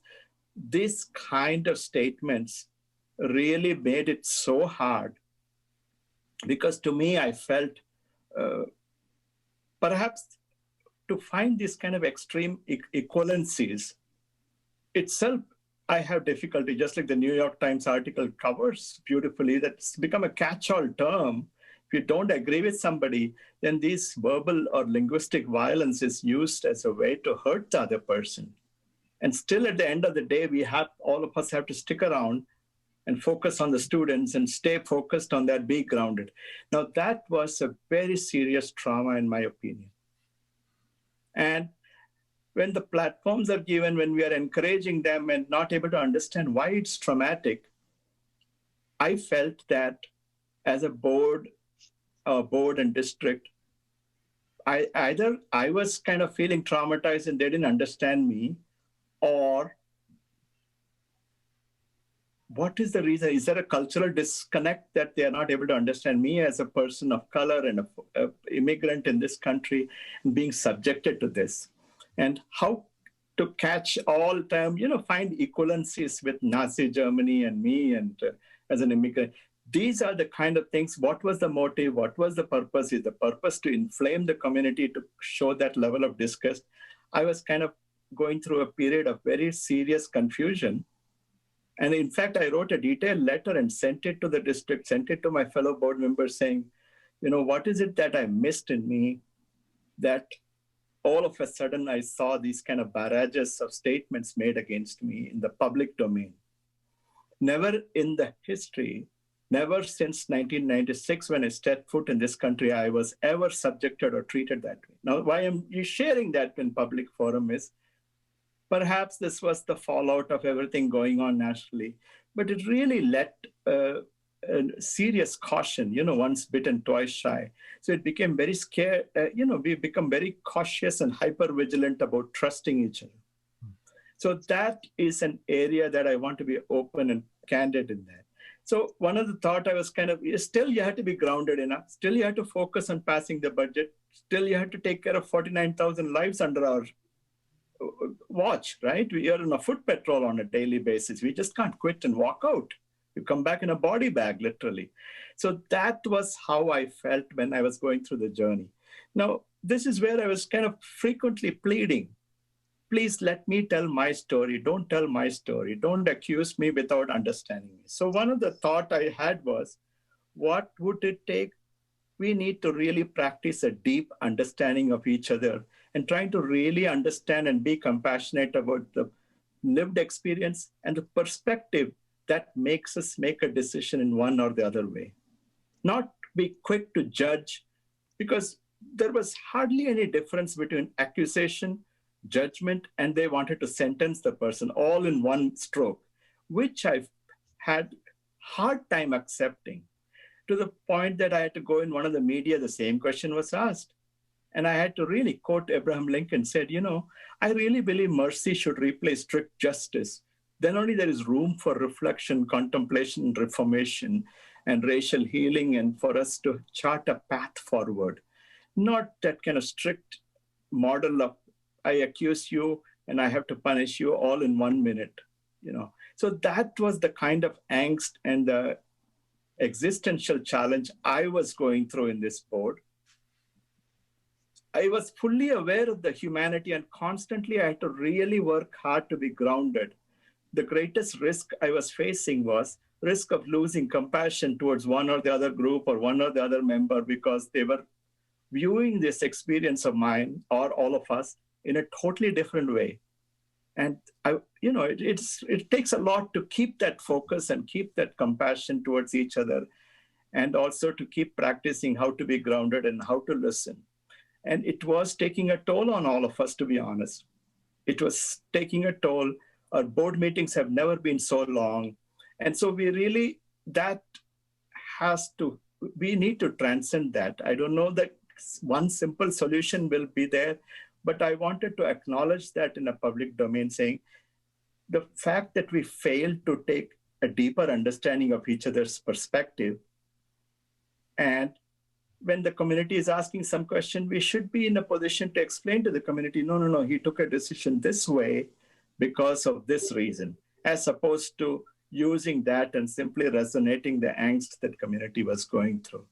I hope we take a look at that as an exercise and not start making quick blaming or accusation of each other or insinuating the motive of each other. That, if we can refrain from, we are wonderful people. We have beautiful 7 members and amazing group we have. Mm-hmm. So I'm going to stop there. Thank you, Satya. And just to what I'm hearing from what you shared is that the board needs to, to cultivate a culture of curiosity about each other. And that's what I'm seeing here, is that you have that opinion. That's interesting. How did you get to that opinion? What was it that brought you to that place? So, Kathy Goss, you have your hand up. You'd like to share? Oh, I didn't mean to. I was playing with my screen trying to get people's picture on it. But I will go next if you'd like. Sure. Yes, please. Thank you. Everybody's going. I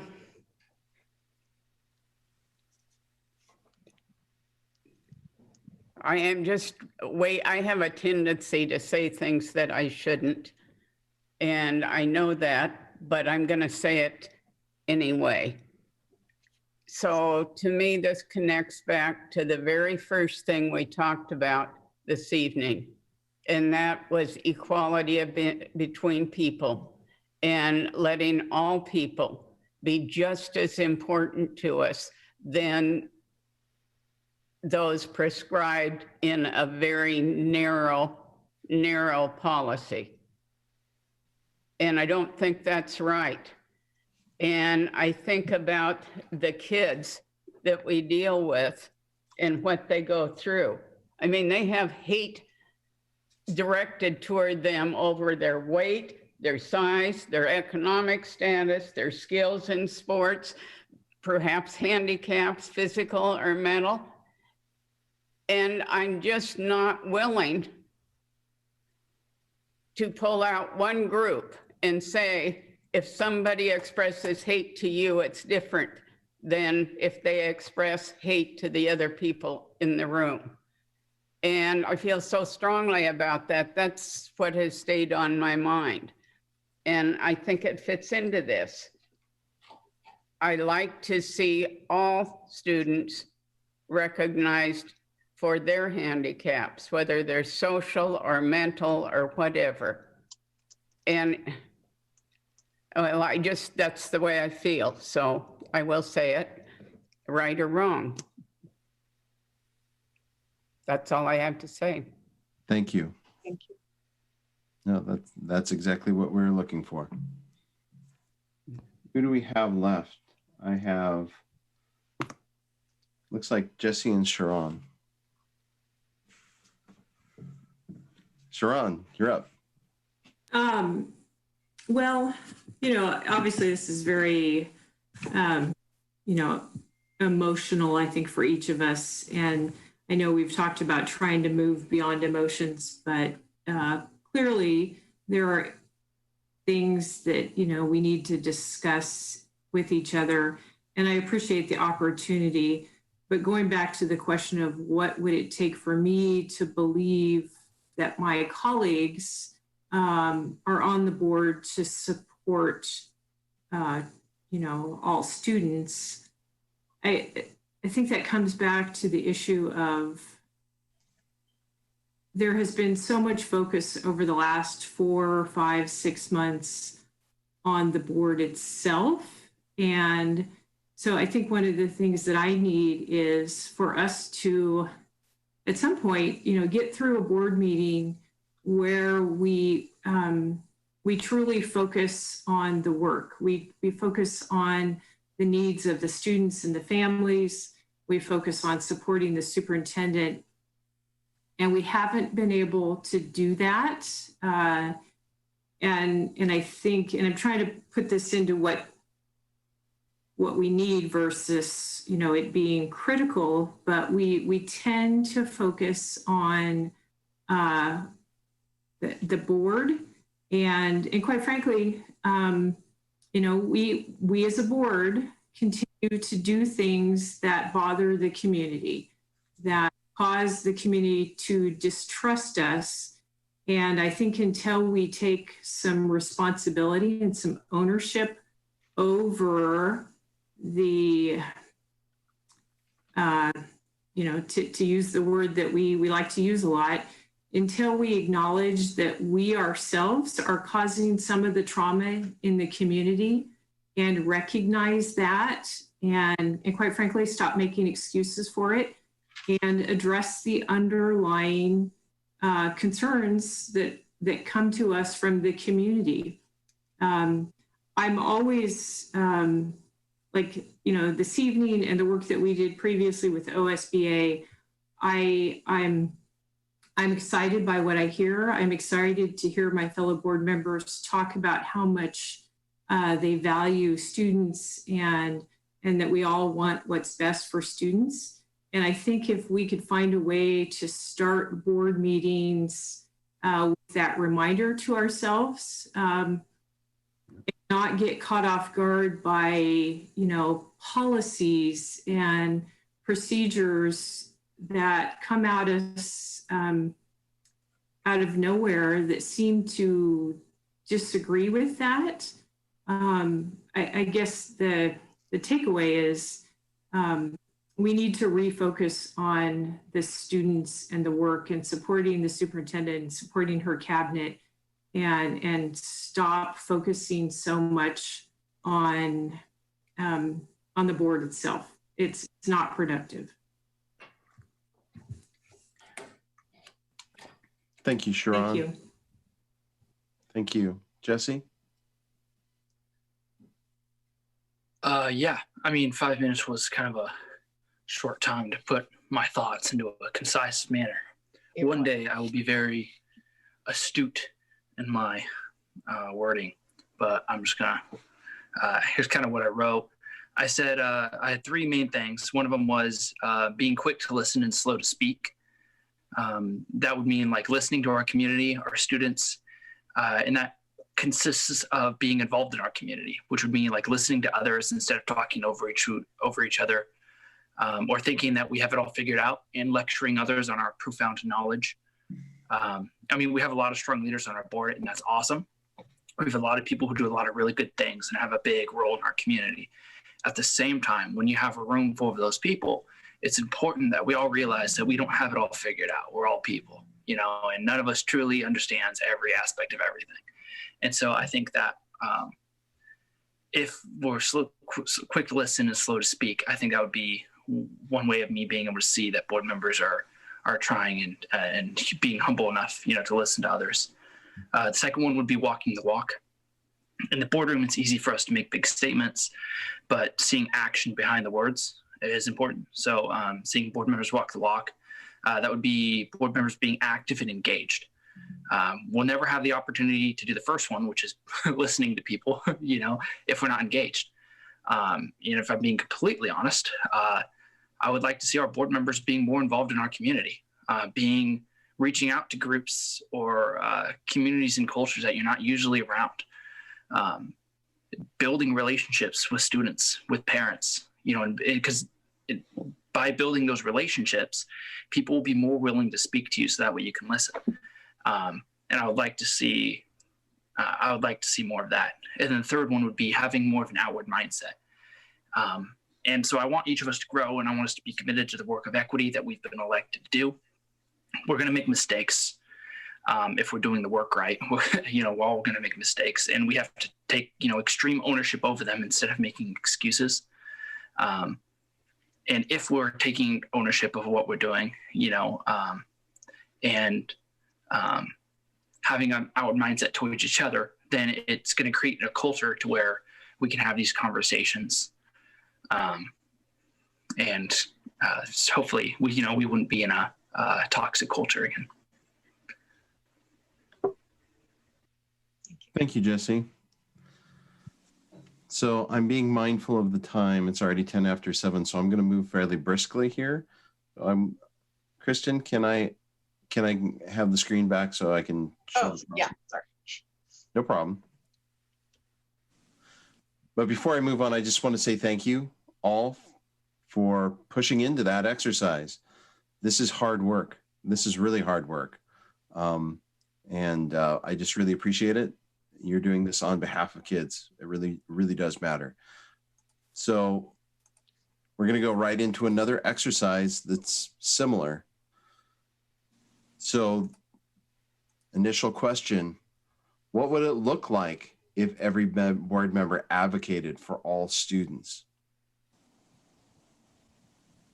We could just go popcorn style. What would it look like? I think this is writing though, isn't it? It does. It has a writing component. Yeah. So this one will ask you to do the same thing. I think we're asking you to envision and do the same thing. You're going to turn off your camera and write for 5 minutes and then come back on when we're finished, I think. Would you bring up that last bullet point, Vince? Sure can. Yeah, and then we'll do that one last. So we've talked about, is it important that every board member advocate for all students and represent all students? Then we asked you, what would it take for you to believe that your fellow board members were here for all students? Now we would like you to envision and write for 5 minutes. I'm going to take notes again. What would it look like if every board member did that? Describe that condition. So go ahead and I'll time you again. And then we'll talk about what you want to do next after that. So go ahead and turn off your camera. I will time you for 5 minutes and we'll come back and do the same thing. Thank you, Kristen.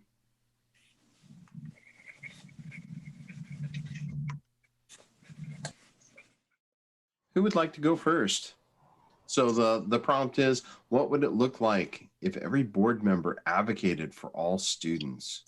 So I wasn't really sure what you were kind of going for. I don't always do very good with these kind of questions. I'm a computer person. It's a 1 or a 0. So I hear from families, what about my student? and we don't feel like we matter. So I think if we, whatever the question was, I didn't write it down. I think that the kids and their families, all the kids and families, would feel supported and feel valued. And hopefully this would result in maybe more harmony on the board. That's what I came up with. Thank you, Marty. I'll go next. Thank you, Paul. Certainly. I think that what I would see if I believed we all were doing our advocacy is we would be having more discussion at the board meetings regarding what the impact of a particular item was on the students, and looking, going back to our equity lens and looking at the unintended consequences for the various groups that we represent, and just having a little more robust conversation about that, and questioning at times the administration's questions and decisions about how they reached their conclusions and what data they use, and what the unintended consequences they saw were. We just need to be asking a lot more questions and digging a little deeper, and not just assuming that because it's presented to us, it is the correct, right, and true answer. Great. Thank you, Paul. Thank you, Kristen, for capturing that. Who'd like to go next? I can. Thank you, Sharon. Similar to that. So one thing that Jesse said previously that I really liked, and I think that this would go a long way, is for us to be more active in areas maybe that we haven't previously been, or take us a little maybe out of our comfort zone, and not wait for the information to come to us, but for us to actively seek out ways in which we can better connect with communities, again, that maybe we have not previously. And I think we've talked about that before, but that takes a commitment on our part to actually be willing to do that. Couple other things. I think we could help address this by not just listening to the feedback that we hear in the boardroom or through the other mechanisms, but actively exploring what's been said. I think some of the frustrations in the community have been because the board over time hasn't been willing to listen. And I think when people say that we haven't been willing to listen, what they really mean is we haven't done anything. We don't follow up on things. We don't reach out. So I think more active pursuit about the feedback that we get. And that means we're going to have to listen to it, whether we like it or not, whether we agree with it or, but I think that if we could start to show the community that, listening is more than just allowing time for public comment. Listening means maybe taking a little action. And then obviously I think what Paul was getting at, I think, is getting back, refocusing again on what the role of the board is. And, when it comes to student achievement and student outcomes, and asking for more information. When we ask for information, we get it, but we also need to understand, within reason, because the district has a lot on their plate right now. But, if we want to close achievement gaps, and we know that the district wants to address achievement gaps and things like that, but maybe we need to start asking, harder questions, and those need to be parts of our board meetings, is not just looking at data, but being able to ask some tough questions, like Paul said.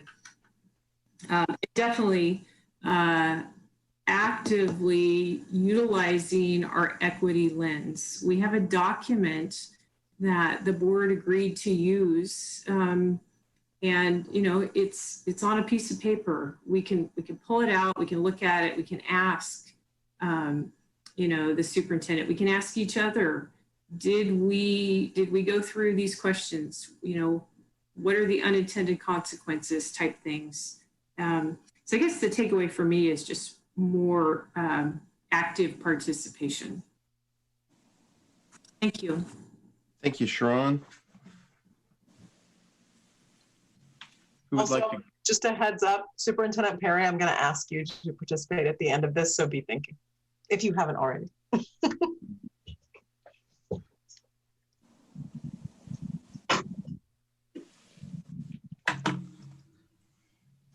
Can go next.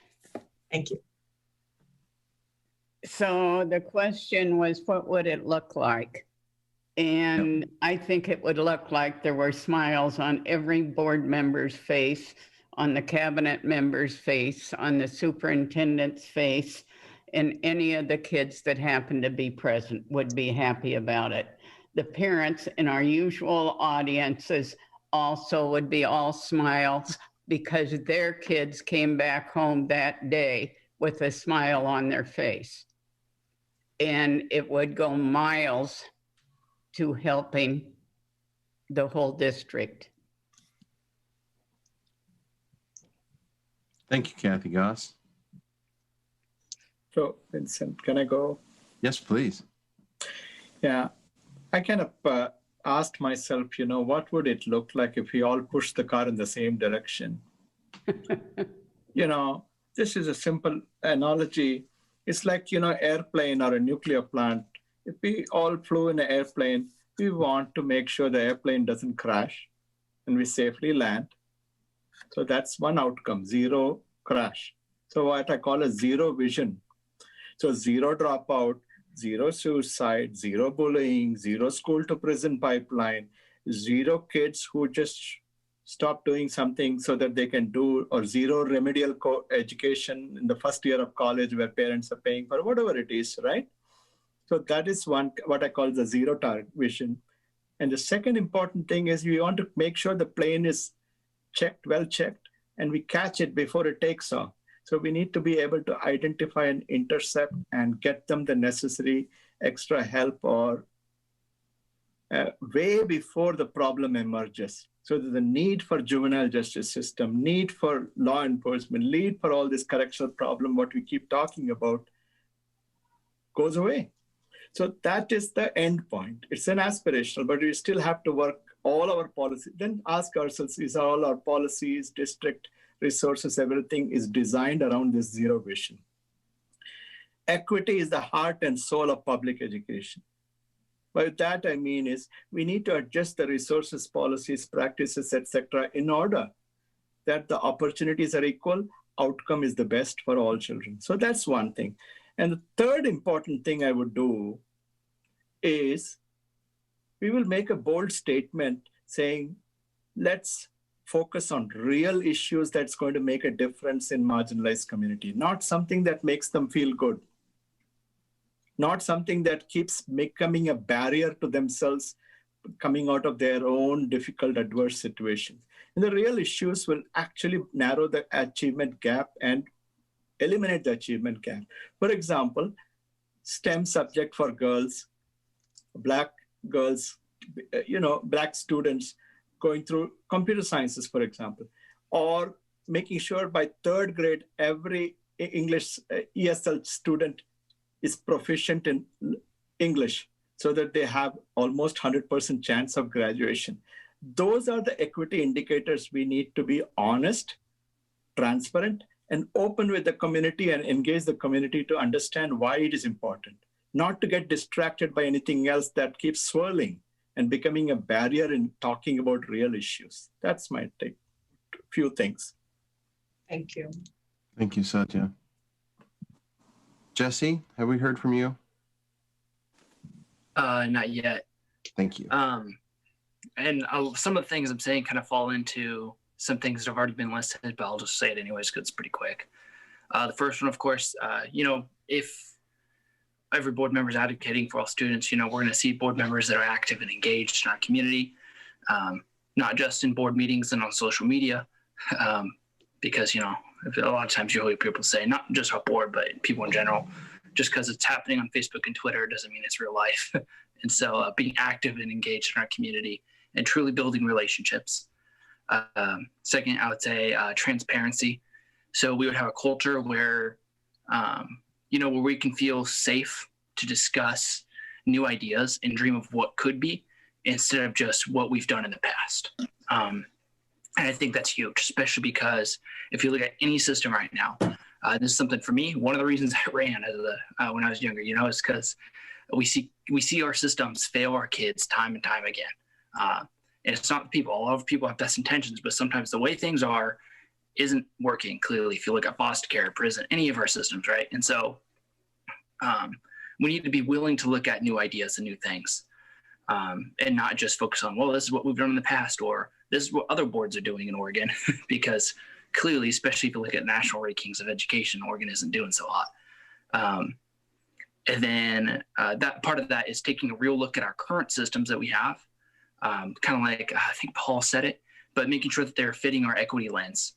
And I think Sharon said that too, but making sure that there are systems that we have are fitting our equity lens well. And then if not, looking at how we can better them to better help our students. And then the third part would be like forgiveness. We would recognize that in the line of work that we're in, people are going to make mistakes. We always do, especially if we're being truly honest and vulnerable with each other. For example, earlier in this meeting, when Marty said she was scared to share what she was going to share, it kind of saddened me that that's the case. And I don't know what you were going to share, Marty, but we need to have an environment where we should be able to be open and honest with each other. And if our board is everyone's advocating for all students, we would be willing to forgive each other. Be willing to forgive the district or students when they make mistakes, because we're all everyone. If we're all dedicated to the equity work and showing up for kids, then we need to be willing to recognize that. Thank you, Jesse. So the next prompt is, moving on to action. So you've articulated, where you're at. You took a really in-depth assessment. You've identified where you want to go. You've created quite a list here. What actions are you going to take? What's the difference between what you have envisioned and where you are right now? And what are the first steps on that path that you need to take?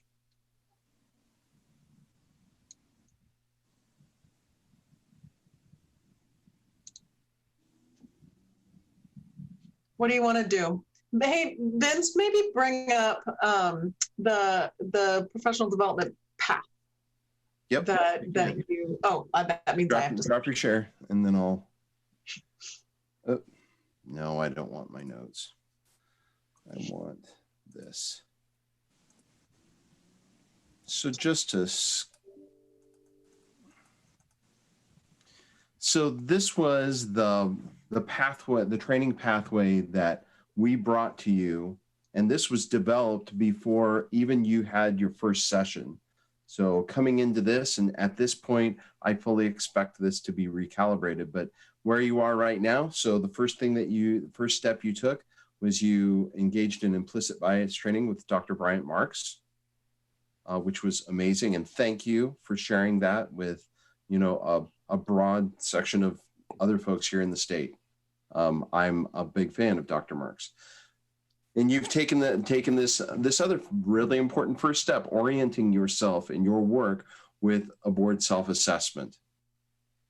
And you have done exhaustive work tonight reflecting on where you are and where you would like to be.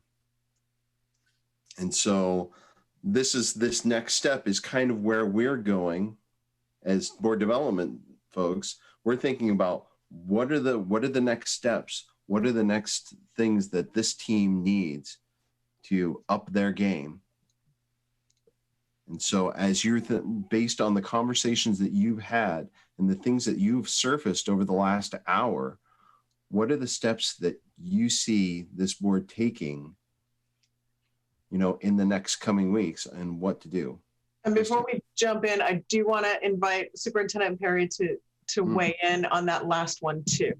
Thank you, Kristen. Yeah, as we talk about that collaboration between board and superintendent, right? This is your partner, and her perspective and vision are so important.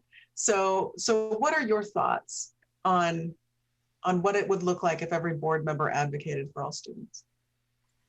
So I was thinking back to the things that you put on that you thought were the most productive in board meetings. And I think that what would really demonstrate that you were committed to all kids was that same level of engagement in student achievement.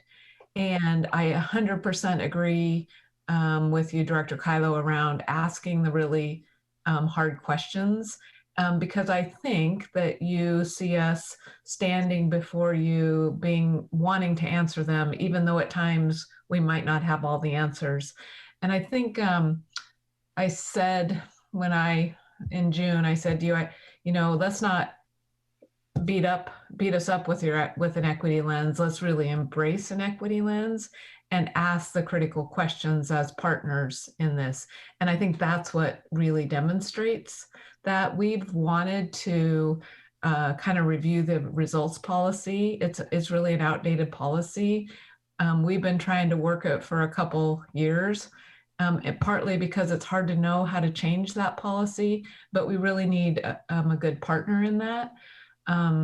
Last year, there were times we could never get the student achievement report in front because there were already so many other things. So really prioritizing and understanding our data around our kids, who's performing, who's not performing, until you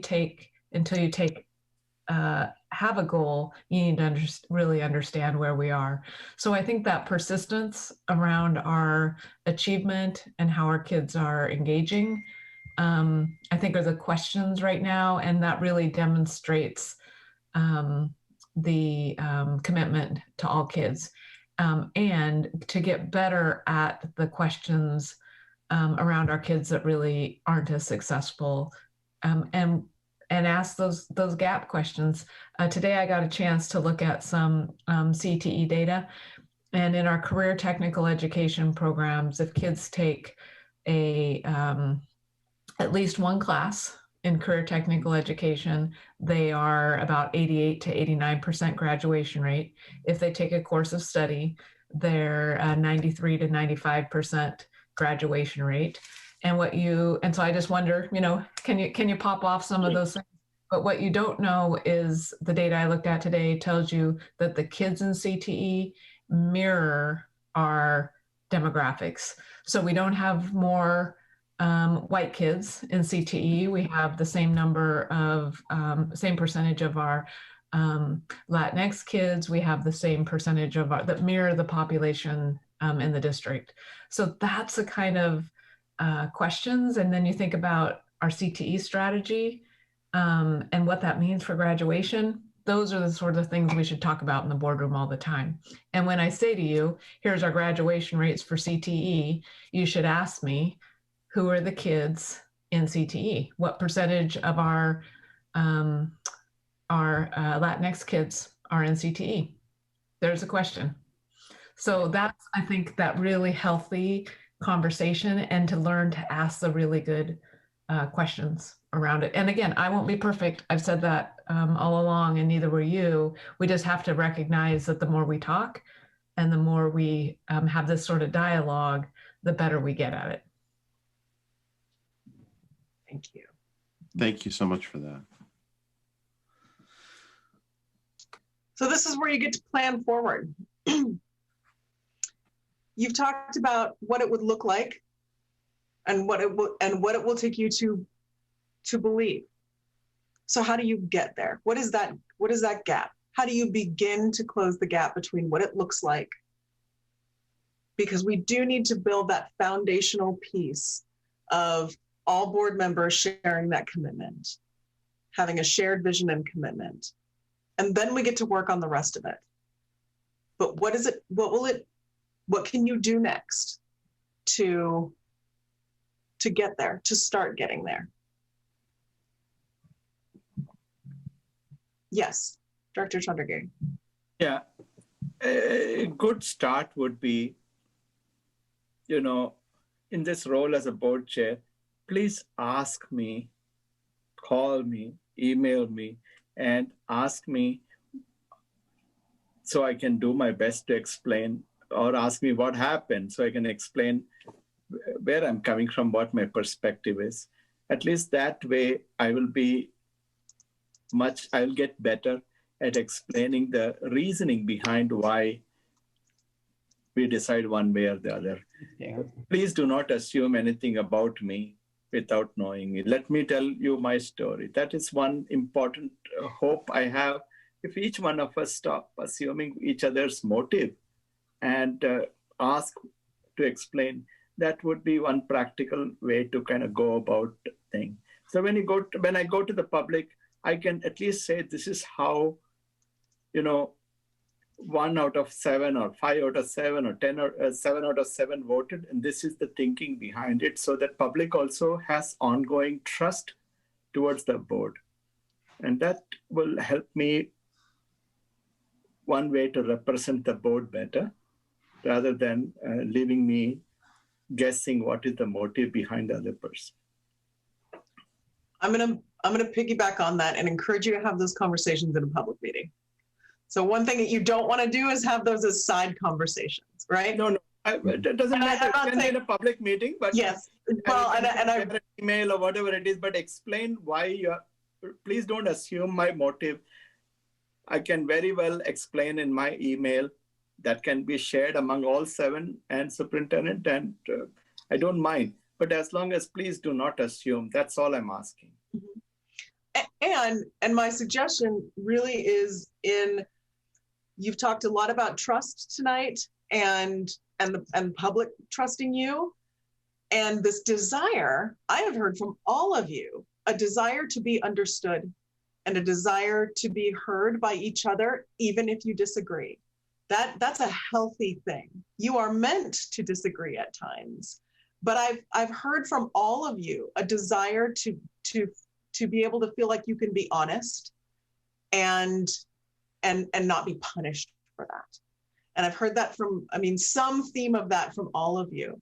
And so the more you can have these discussions in your board meetings, the public will get to hear that. Like if you're making a decision one way or another, there should be no question in your minds why any individual voted a certain way, because you've had a rich, robust discussion and you have been able to share your different perspectives, and then you've made a decision and you leave the board meeting knowing that a decision has been made and you trust your colleagues, and whatever the will of the board is what you carry forward. And so my encouragement, and Director Chandragiri, I'm not negating anything you're saying. I'm saying, like, let's spin off from there and say, maybe the board could make a commitment and a goal to, I don't know what your conversations look like now before you vote. I don't know what discussion looks like, but if you can commit to having honest, open discussions, you've done that here tonight. Like, you've all shared your perspective on things and you haven't all agreed, but it's been very civil, and I feel like you're all listening to each other too. So, and you're being Kristen, honest. Yeah. Kristen, this is Sharon. Hi. So I think along those lines, and back to Satya's request of us, I think what would be helpful along those lines for the board is that when board leadership is making decisions, we shouldn't have, I feel as though we shouldn't always have to come back and ask why decisions were made. I think in the spirit of transparency, some of these things should be vetted and discussed in the boardroom that maybe aren't being. And so I think there is some distrust there. What kind of decisions does board leadership make that the board doesn't make? Go ahead. Well, for example, recently, board leadership put forward at the beginning of a meeting recently about changing how we receive public comments. And I think it was very unexpected, I think, for a lot of us, and especially for the community, and the motives were questioned. And I think that maybe the motives wouldn't have been questioned quite as much if it had been done in a public setting instead of surprise, here's our new policy, where our attorney had to weigh in and help us navigate. So instead of us having to ask, why was a decision made? Maybe some decisions like that really do impact the community should be discussed by all board members in a public setting so that the public can see them. And we're not caught off guard as board members and trying to navigate in a really short amount of time. Mm-hmm.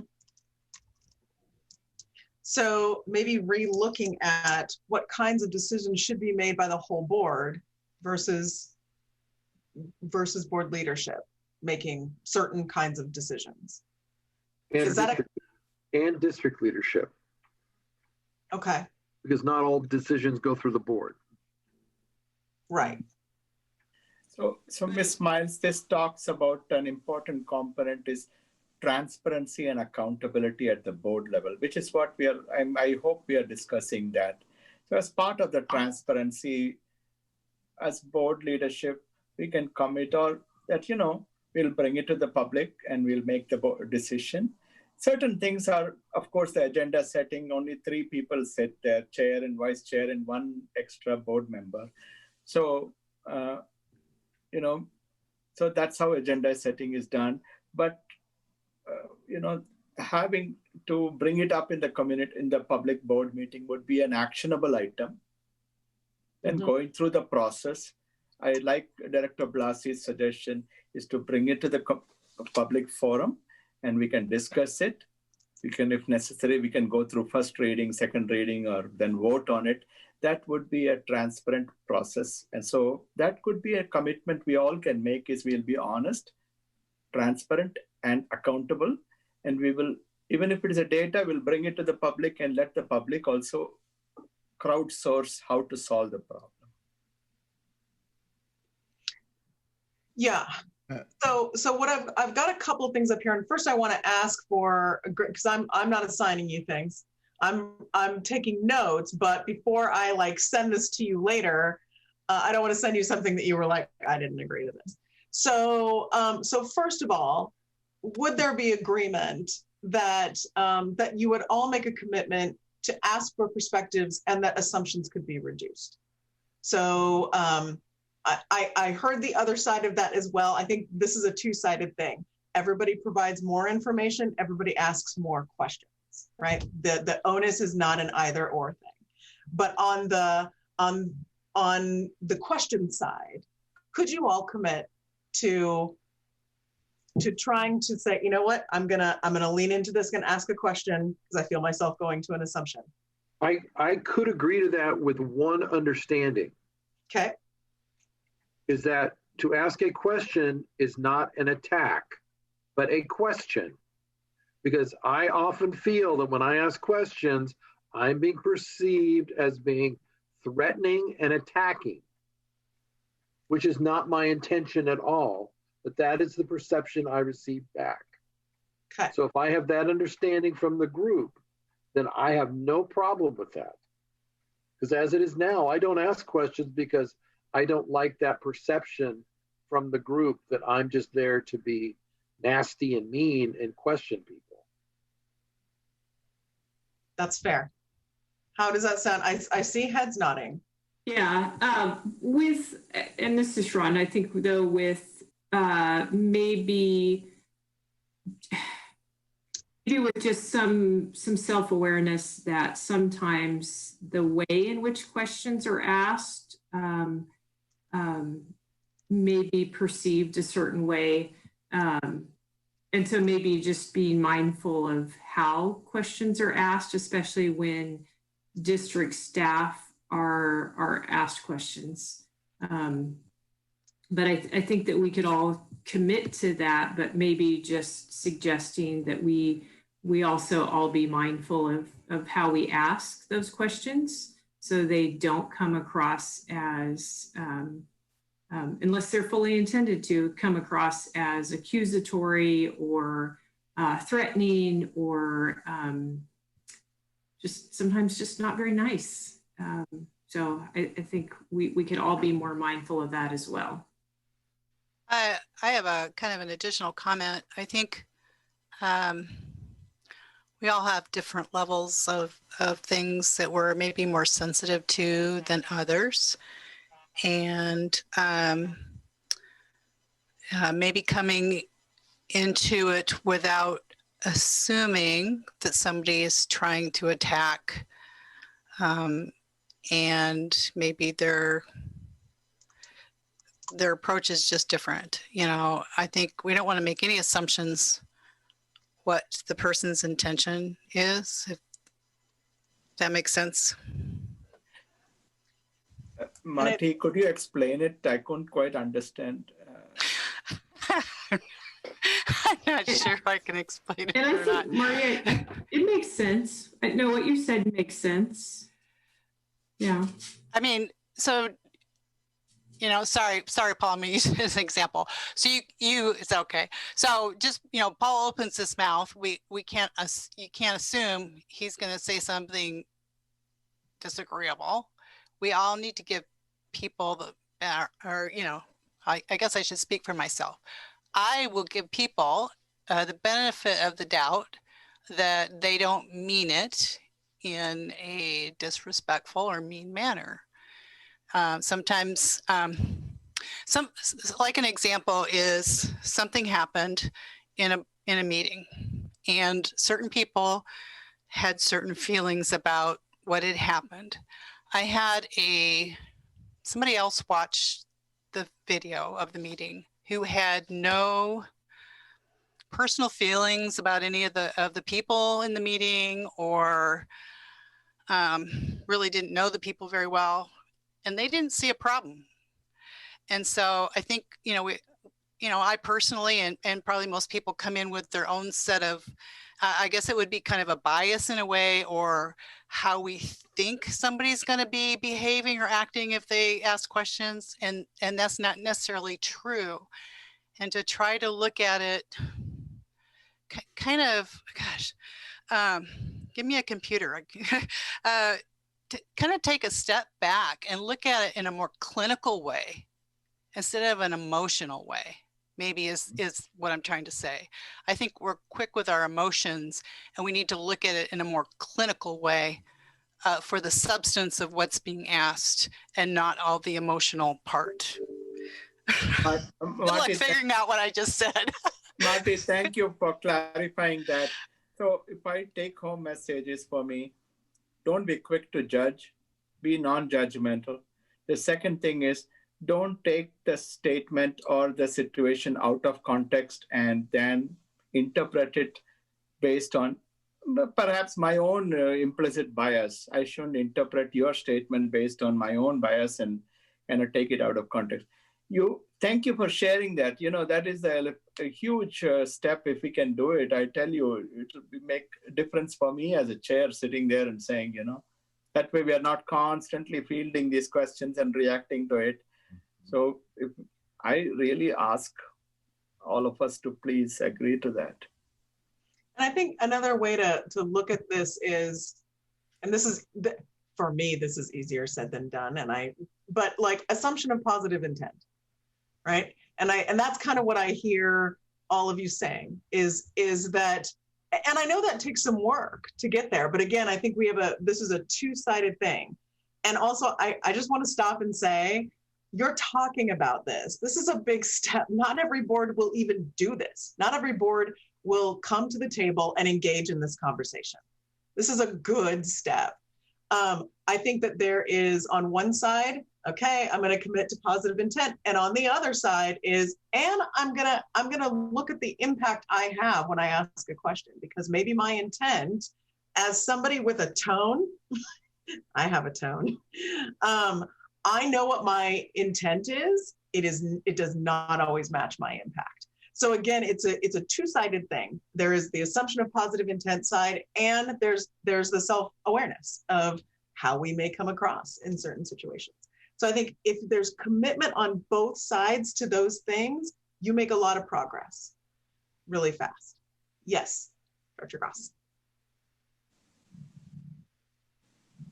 Okay, make sure you can hear me this time. I can hear you. Yes.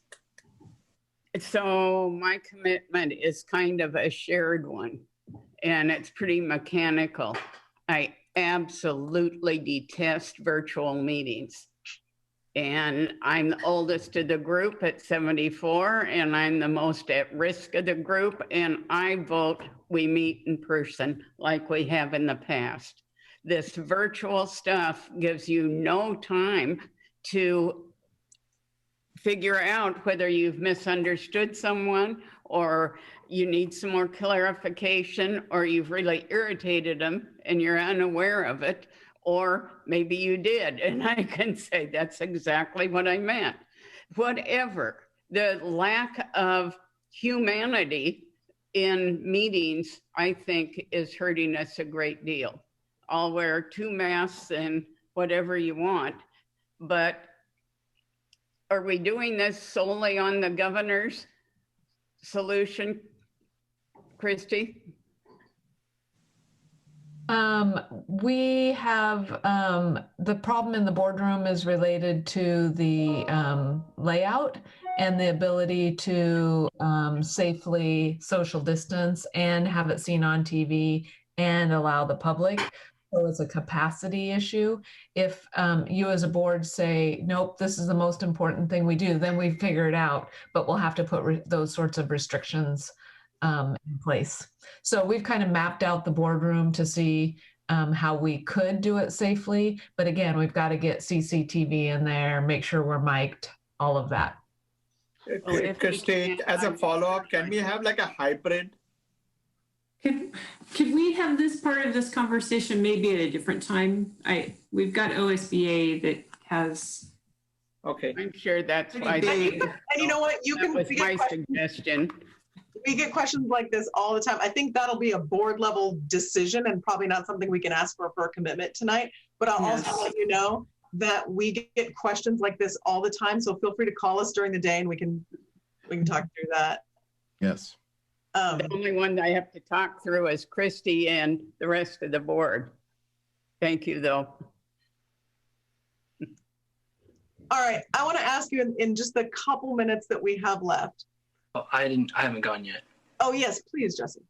Oh yeah. On the last one, I just had the same 3 things I mentioned earlier: being quick to listen and slow to speak. So an actionable thing on this could be in conversations with people, just ask questions. Just because a lot of the best leaders that I've known or looked up to ask a lot of questions and they listen more than they speak. The second part would be walk the walk.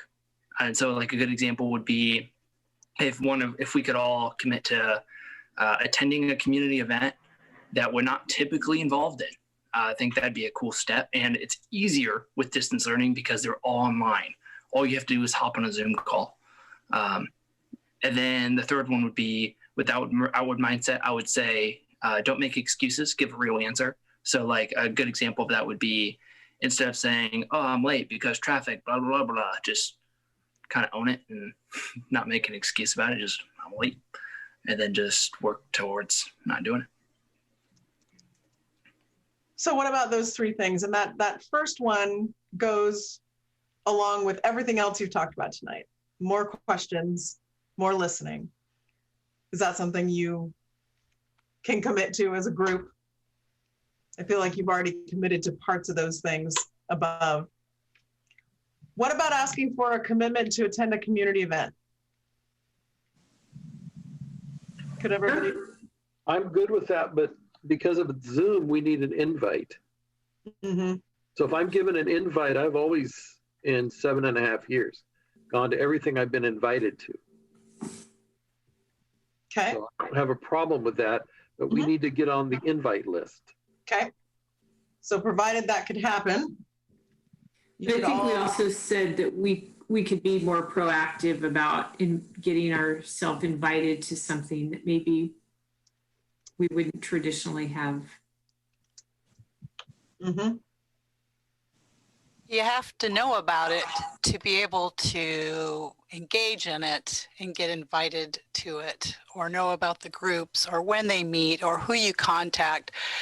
There's a little bit more to it than just, I want to go to something, but I'm not really sure what, because I don't know.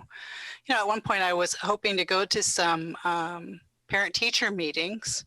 I'm assuming they're not happening. I don't know, but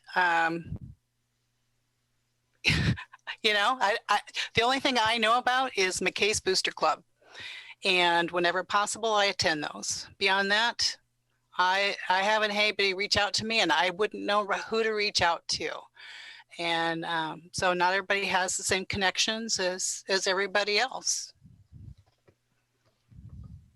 Is the district website a good resource for happenings? Yeah, and I think maybe a strategy might be to decide the kinds of things you think you'd like to attend, and then let us do some research and give some examples, because it is tricky just to show up to a parent-teacher or to a parent-teacher club without an invite, but we can get invites to that. And I would also say, if you want to visit a classroom, just let us know, and we'll find some classrooms to visit as well. It is a little easier, actually. It's harder to find the things, but it's easier in the virtual world to do some of those things. So as a group, decide, and then we'll help you. Great. And then Jesse's last point was honesty instead of excuses. And I feel like a lot of these things just meld together. This is all about communication and building trust. I hear from all of you that you want to build trust and improve communication. And so yes, Dr. Kristen, this honesty instead of excuses but there's a condition we need to all agree to be safe, then only we can be honest. And we have to create an atmosphere of safety where, as Paul said, you're not going to attack the person, you're not going to take it out of context and amplify it in the community and kind of tear the humanity of the other person. Right. And that is a commitment we 7 board members have to make honestly, that we are not going to allow anybody to do that. Because until we achieve that safety, emotional safety, people are not going to be feeling free to share what they really think. Right. And this is where you got to try it, right? So the idea here is, because this is not a technical solution. These are adaptive. This is not technical. This is not us handing you a worksheet or a tool and being like, great, you have your list of things to do, go do it. All of these are adaptive solutions, meaning that we could walk away from this meeting and be like, okay, everybody agrees, questions will be considered questions, not attacks, and everybody will assume positive intent and self-awareness. And I mean, like, that could happen, it could not. And everybody, if you've committed to that, like, it will take trying, and it will take trying and making mistakes and maybe being willing to risk calling each other out on those. Like, I think you took that as an attack, and let me own my part in that, and in doing those things in meetings. But if you can commit to creating or starting to create the conditions to where you can do those things in meetings, the more that you practice that, the stronger your relationship gets, the more you trust each other. And then we get to build the house, because you'll have the ground and you will be able to say, we are here for a shared purpose. So one last question I want to ask you is there anything that OSBA can do for you right now? All of these things that you're going to commit to, I'm going to send you all of this. I encourage you to keep talking about this. These are all sort of like, the onus is on you as individuals to commit and practice these things. These are all like, you know, you as a whole have to do it, but you as each individuals have to do this. Is there anything else you can see right now? And if not, that's fine. We'll just stay in touch, that would benefit from this kind of facilitated conversation. Can you send us some resources and tools that we can use as a skill building to practice? Because these are aspirational goals, but to reach that, I need skills. Yes. Yep.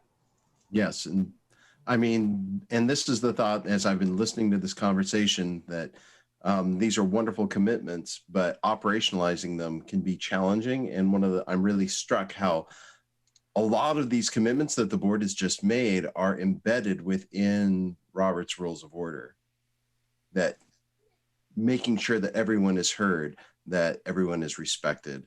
And so there's a lot of procedural things that can support this work as you go forward. So you can couple your meeting procedures with these goals as a means to operationalize these. And we can definitely provide you with supports for those. Thank you.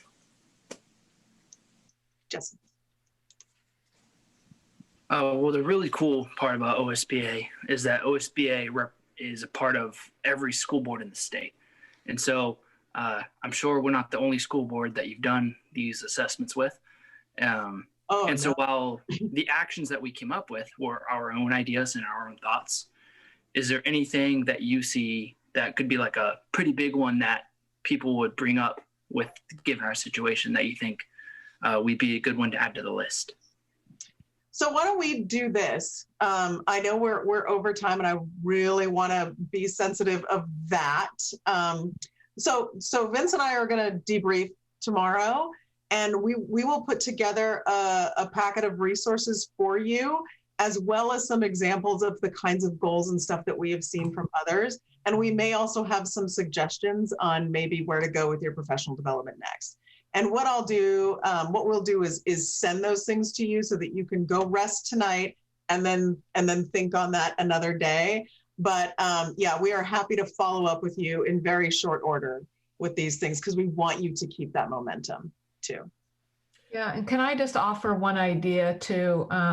Sometimes when you're trying to change patterns of behavior, we still get in the moment and we start clicking through things and we forget that we wanted to change patterns of behavior. So I do wonder if for a little bit at the place in the agenda where it says board activities, you might consider on your agenda putting an item that's like board goals assessment or checking in this board, because when you place it on the agenda, it gets it past the emotions of whatever happened in the meeting and say, okay, in this meeting today, what did we do well? What could we be better at? Are there clarifying questions we have of each other? You know, Jesse, why can you help me really understand why you voted no on that? Or, you know, what you can have a little different conversation away from the agenda item. But if you don't place it there as a regular habit, it doesn't change over time. So that would be one. Superintendent Perry, that was a beautiful suggestion, and we can almost like in real time, we can do self-assessment, like a quick, how was the service and what did we do and things like that. Maybe 2-3 questions can be embedded that could be part of a routine board. I think we have come to the end of this meeting, and I really want to thank Mr. Adams and Ms. Miles from Oregon School Board Association. I really appreciate our fellow board members, Superintendent Perry and district leadership. This was good. This was good. This was almost like doing a root cause analysis of our own board. And, you know, we have amazing people. I mean, the fact that we could tolerate all this is an amazing positive strength. So we are going to do well. We're going to, you know, seize this opportunity. And I didn't have this experience last year, to be honest. This just showed up and somebody said, you're the chair, and oh, wow, what a beautiful experience. So I want to thank Oregon School Board Association. You guys are amazing. You're great. And so thank you very much. Our pleasure. Good night for those who will be leaving, and we are going to move into the executive session. So have a good night. Bye-bye. Be Good night. well, be safe. You too. Thank you, guys. Thank you. The board will meet.